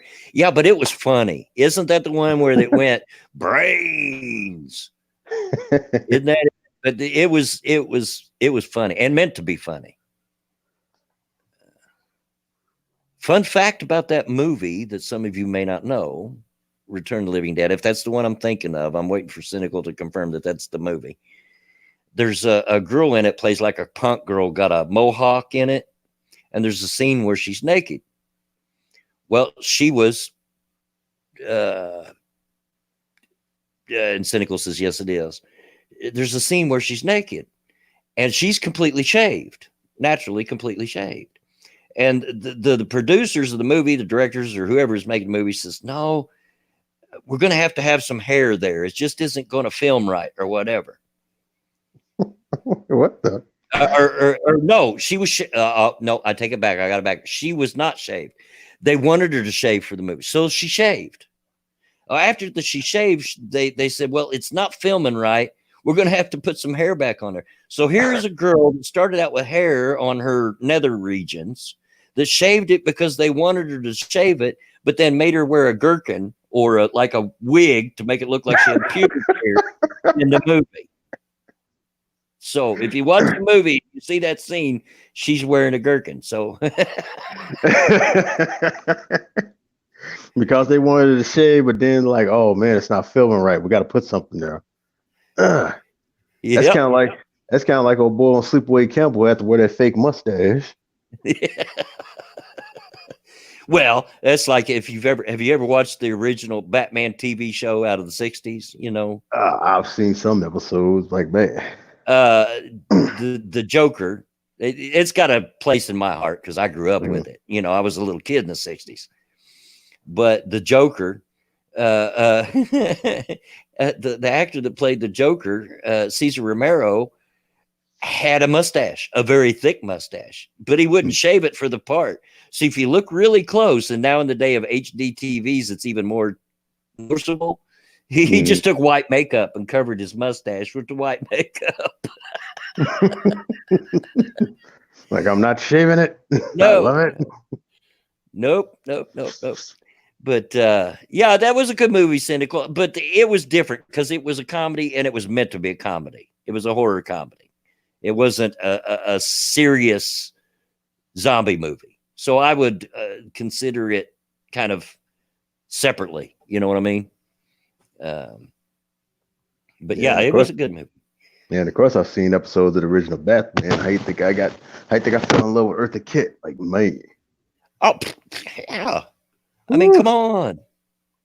And a gorgeous woman. Oh my gosh. Oh my God, man. She aged like wine. I mean, even when she got older, like I'm saying, got in the grandma stage, man, she still was like, ooh, God, that woman is hot. Yeah. I like that Boomerang, man. Yeah, but Michael Weiner says best Batman ever and best Joker ever on that show. Yeah, I think Cesar Romero was an excellent Joker.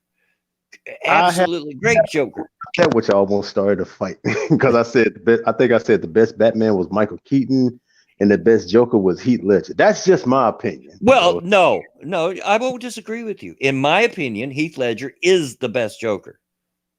You know, but that's not saying I didn't enjoy Cesar Romero's Joker or Jack Nicholson's. Jack Nicholson's Joker, man. That's just like freaking prototype right there. It's like, man. But I love Heath Ledger's Joker because it wasn't because he had the look, because he didn't, because he was wearing makeup, and he was obviously, because as the movie wears on, the makeup is wearing off more and more. It wasn't that, because we all know that the real Joker's skin was really white, you know, and he had that permanent grin. Yeah. It wasn't that, but he had the atmosphere, the feeling of the Joker, the mindset, the psychosis. He had that down pat, you know. That's why he's my favorite. Yeah, best Joker was Mark Hamill. Yeah, if you're going to include the animated, sure. You know. Which, like I said, you know, like Mark Hamill, he does a lot of real good stuff and things like that. It's just right now, what really makes me not stand him is, you know, like I said, you know, he gets on Twitter and he gets the, he gets the, anti-Trump screeching and things like that. And it just makes me just like, oh God, I can't be like, look this girl. Man. Same thing with Alyssa Bruno. It's like, she had a lot of stuff I enjoyed in the past, but now it's like, thanks to her Twitter screeching, I can't stand her. Yeah, it's hard to. I'm a huge Stephen King fan. Just absolutely huge Stephen King fan, as I think I mentioned earlier. But if you look at his politics, you look at his Twitter, it's awful. Oh God. Oh my gosh, it's awful. So I have to separate that. But with Stephen King, it's not that hard because that doesn't leak into his book so much. That his snowflakiness. Unless he starts saying something about pedophilia, then people gonna start reminding him about it.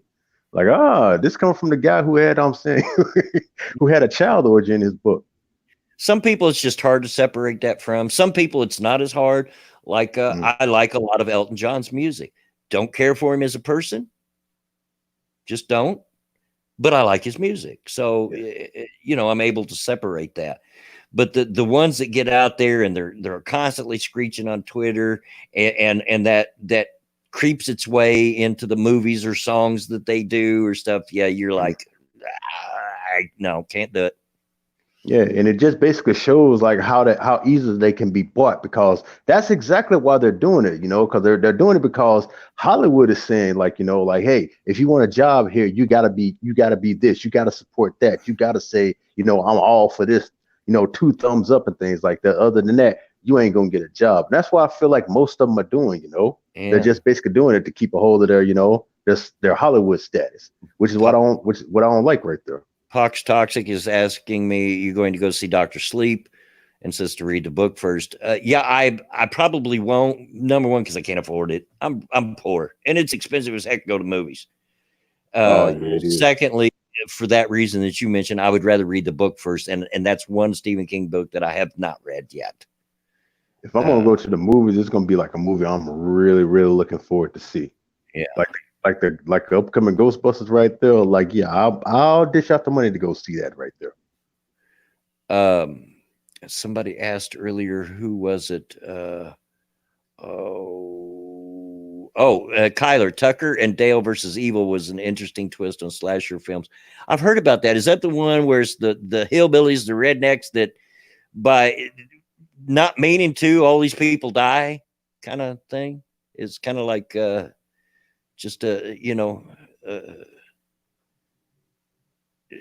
if that's the movie I'm thinking of, I've always wanted to, just never got around to it. But oh yeah, and the last I heard about the Joker movie, like I said, they said it's the first R-rated movie to hit $1 billion. Yeah. Which I know that just lights mainstream media up right there, man, because they wanted this movie to flop so bad.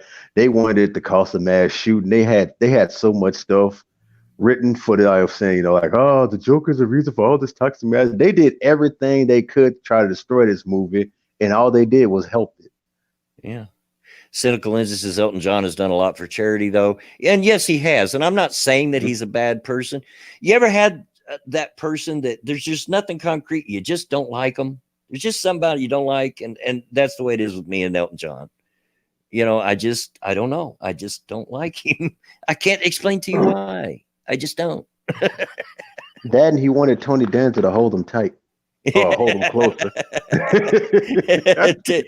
Hold me closer, Tony Danza.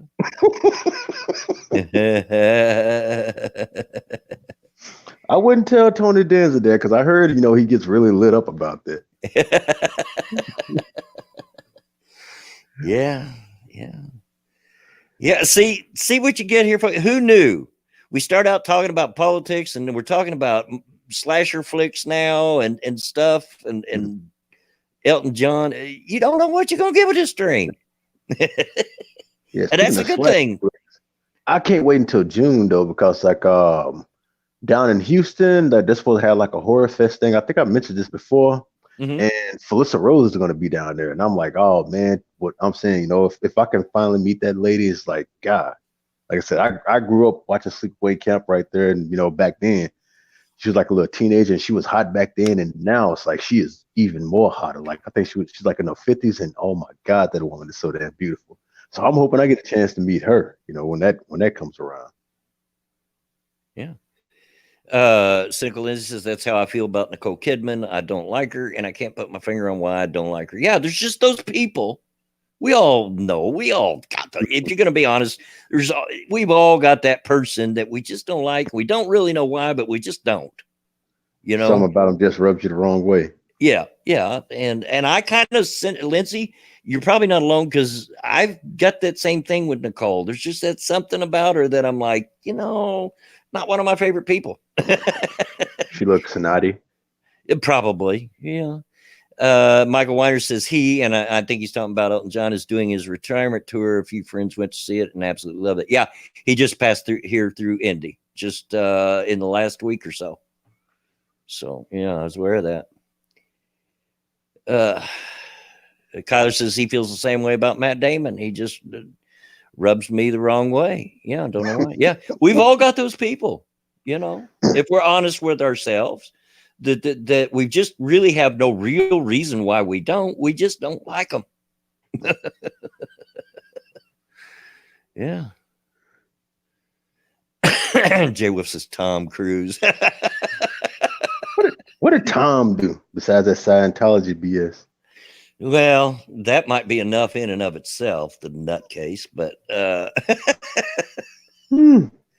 I'm not the hugest Tom Cruise fan, but I don't have anything against him. Not the biggest fan. There's been some movies of his that I really like. Top Gun, I really like. Oh, yeah. You Good Man? What was that movie? Something Thunder, that the racing movie, NASCAR movie he did. Yep, I liked it. Wasn't real nuts about War of the Worlds.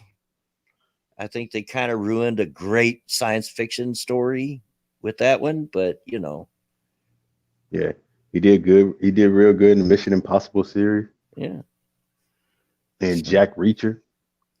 The only thing about that is if you read the book, Jack Reacher is the exact opposite body type of Tom Cruise. Because Tom Cruise is a little short sucker. Yeah. He's a little short guy. And Reacher is a big fella in the books.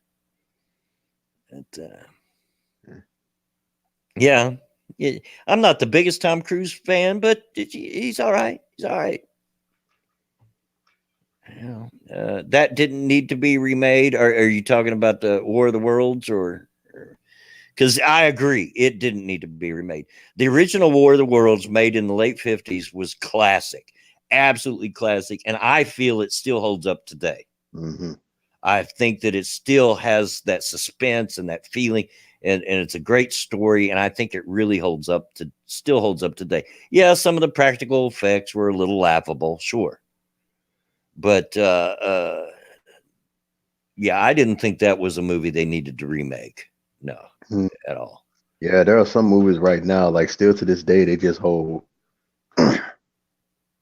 Yeah, it's like it can't be touched. It can't be remade. Like when they did when they did the thing talking about, oh, we need a Princess Bride remake, and everybody like, no, the hell we don't. No. Leave the original. Nope. Like if you touch that, you die. Like things like the Princess Bride and Die Hard. Like no, you can't remake those movies. They'll never fly. Yeah, exactly. There's just some movies you just really shouldn't touch. And so far some of them they haven't. Some of them they have. Oh God. And it usually turns out badly. Now that they touch them, they just smeared them like. It's just like I'm still waiting on them to do a remake of Gone with the Wind, and of course, in today's climate, they'd have to totally change it because racism, and then you're going to end up with a completely different story. Mm-hmm. Next thing you know, they'll try to remake Blazing Saddles. Oh Lord, no! That would have to be. That movie would never fly today. Never, ever fly today. With the old woman saying the N-word. I think Puckett was talking about that. Like, yeah, like good luck on that right there. Yeah, I don't think there's a Mel Brooks period the Mel Brooks movie, period, that could be remade today than Fly. No. If they made any of those movies today, it'd have the snowflakes up in arms, because he even pushed the boundaries of the day, that he made them. So, yeah. Hey, where are the white women at? Exactly. Oh yeah, they would lose. They would just lose. They still. I mean, they would have a complete, total meltdown today, man. Yeah. Absolutely. It'd be nice to watch, but not worth the headache. No. And Faithless, you're right, but they'll still give us a dozen more movies like 12 Years a Slave. Right. Yeah. Not that that's a bad movie. I've not seen it, but I've heard some good things about it. I've heard some bad things about it. But they'll do that, a drama that, makes it look good, but laugh at themselves. No, they can't do that. It's always got to be like, oh, the poor folk, the poor woe is me type of thing right there. Yeah. You can't laugh at yourself, but I'm saying you can feel sorry for this and that person who we feel like is oppressed. I get cracked up at people talking about, well, they're picking on that one, and it's a stereotype, and it's a stereo. People, I'm a redneck. Is there a bigger stereotype than a redneck? The whole hold my beard meme is because of us. Are you kidding? Are you kidding me? But I can laugh at the joke because I can see that for the most part, we deserve the reputation. But they can't laugh because they have no sense of humor. Yeah. Which is why they can't meme. They can't, they can't make jokes. It's like, yeah. That's why they want to kill comedy, because they have no sense of humor. Yeah. Exactly. I mean, like I said, I'm a redneck, and yeah, we're a walking meme. I mean, come on. It's true. We are. And I can laugh at it. Have a sense of, if you can't laugh at yourself, then you just really don't have a sense of humor. Oh man. If you can't laugh at yourself, then you're taking yourself too seriously. Come on. It ain't all that serious. That's the reason I've told people a lot of times, and why I never done a debate, an online debate. There was a time there that's what it was all about. Monkey done that debate with Vegan Gaines, and you had this person debating that person and that person and that, and I never done that, is because I don't care. Make fun of me. I'll probably help you. I'm not a person that's easily triggered. You can trigger me. Sure you can. Nobody's perfect, but it's hard because I'm just as likely to agree with you. Yeah, I sound funny. Yeah, I look funny. Yeah, what else you got? Yes, I'm a boomer. Come on, hit me.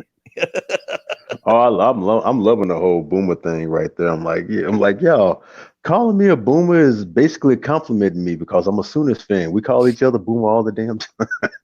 I'm really a boomer. I got into a Twitter conversation the other day, and some guy got on it, blah, blah, blah, blah, blah. And then finally ended up, after I was like, oh, there's got to be one. I said, what was it? Oh, I done the tweet, and all I said was, in light of the reemergence of the boomer meme being so popular right now, I'd like to say that being a kid in the 60s and a teen in the 70s was a good time to grow up. I didn't say it was better than the millennials or anything. I just said it was a good time to grow up. And of course, you had to have this idiot come on there. Well, unless you were a black person or your dad was in Vietnam. Oh, Jesus. First of all, civil rights was already over by the 70s. Okay. That was 60s. It's already over. And my dad wasn't in Vietnam, but I had two uncles that were in Vietnam. So don't tell me. I know, I lived it. I know all about it. I didn't say it was perfect. There's not a perfect generation out there. There's always going to be something dark happening. But anyway, he finally ended. We went back and forth a couple of times, and he ended it, okay, boomer. And I come back with, why, yes, I am. And that shut him up. Oh, what else am I going to say? What else are you gonna say? I am a boomer. I was born in 1960. I'm a baby boomer. Why would I deny it? Yeah. Because somebody did that to me, and I'm like, hey, how'd you know I was a Sooners fan? I got blocked. I'm like, oh my gosh. And I'm not ashamed of it. Why would I be ashamed of it? I got no control over it. You have no control over when you were born, no more than you've got over control over who you were born to or what the color of your skin is or none of that. That's stuff that's out of your control. Why would I be ashamed of it? Yeah.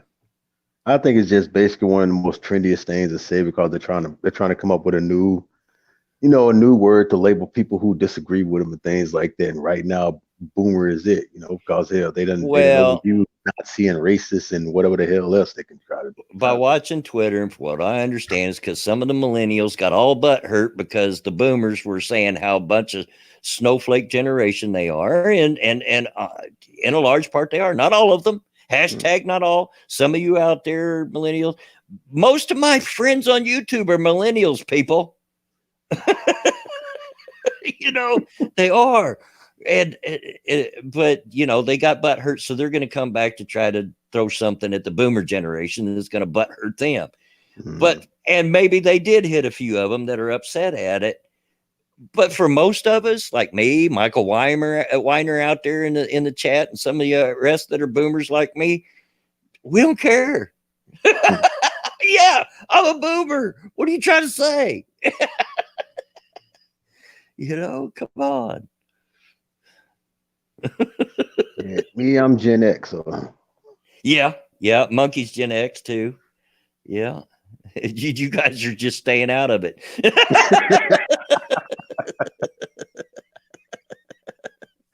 Yeah. Mike says the funniest thing about this boomer thing is that most of the people called boomer are too young to be. They are.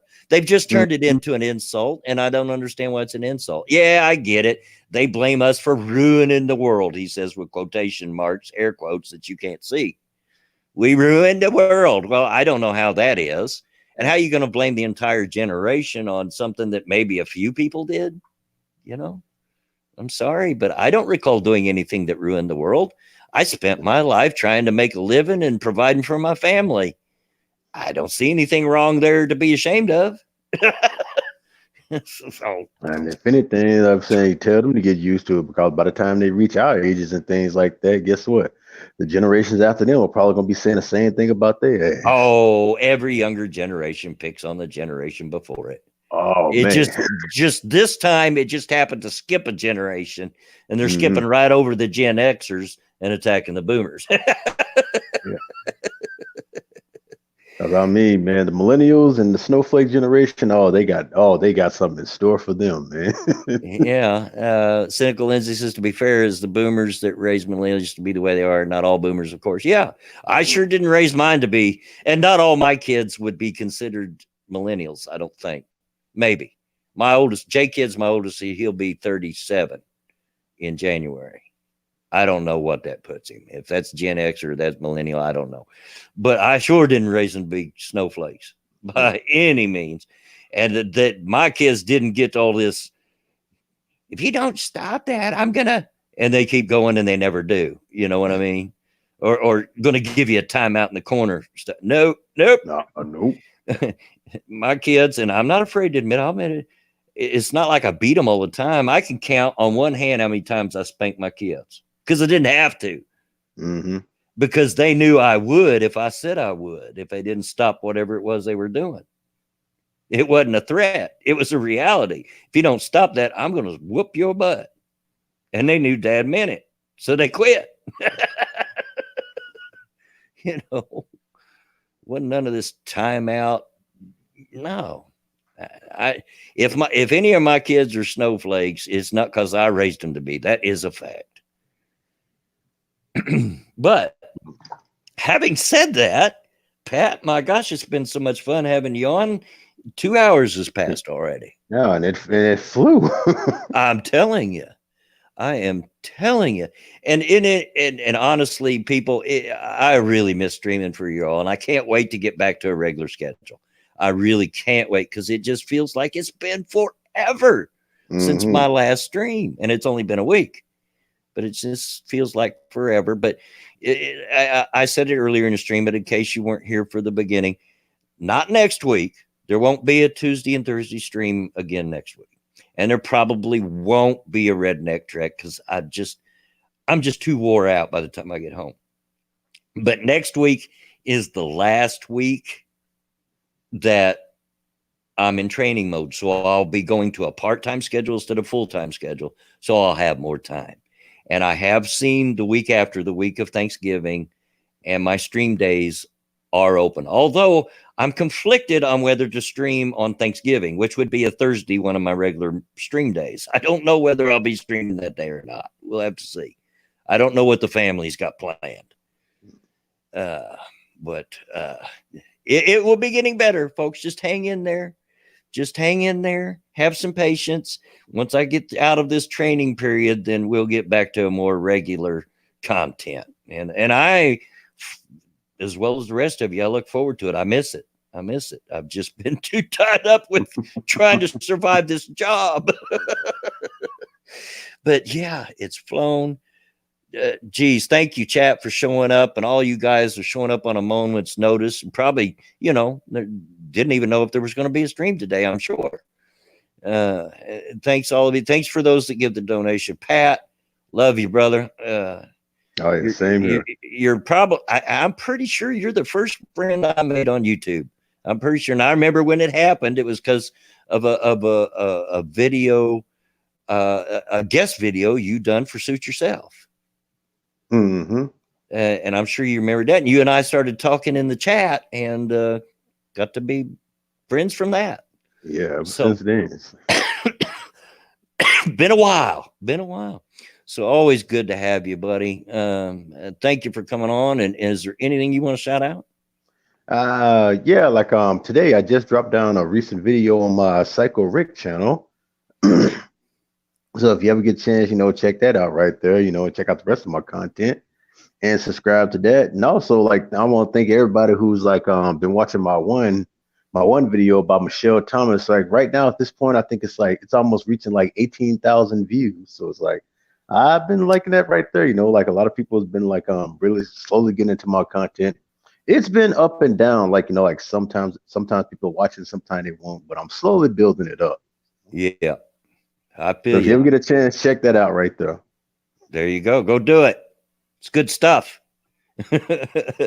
As for me, there probably won't be any content. Like I said, no stream Tuesday or Thursday. I do plan on streaming Saturday.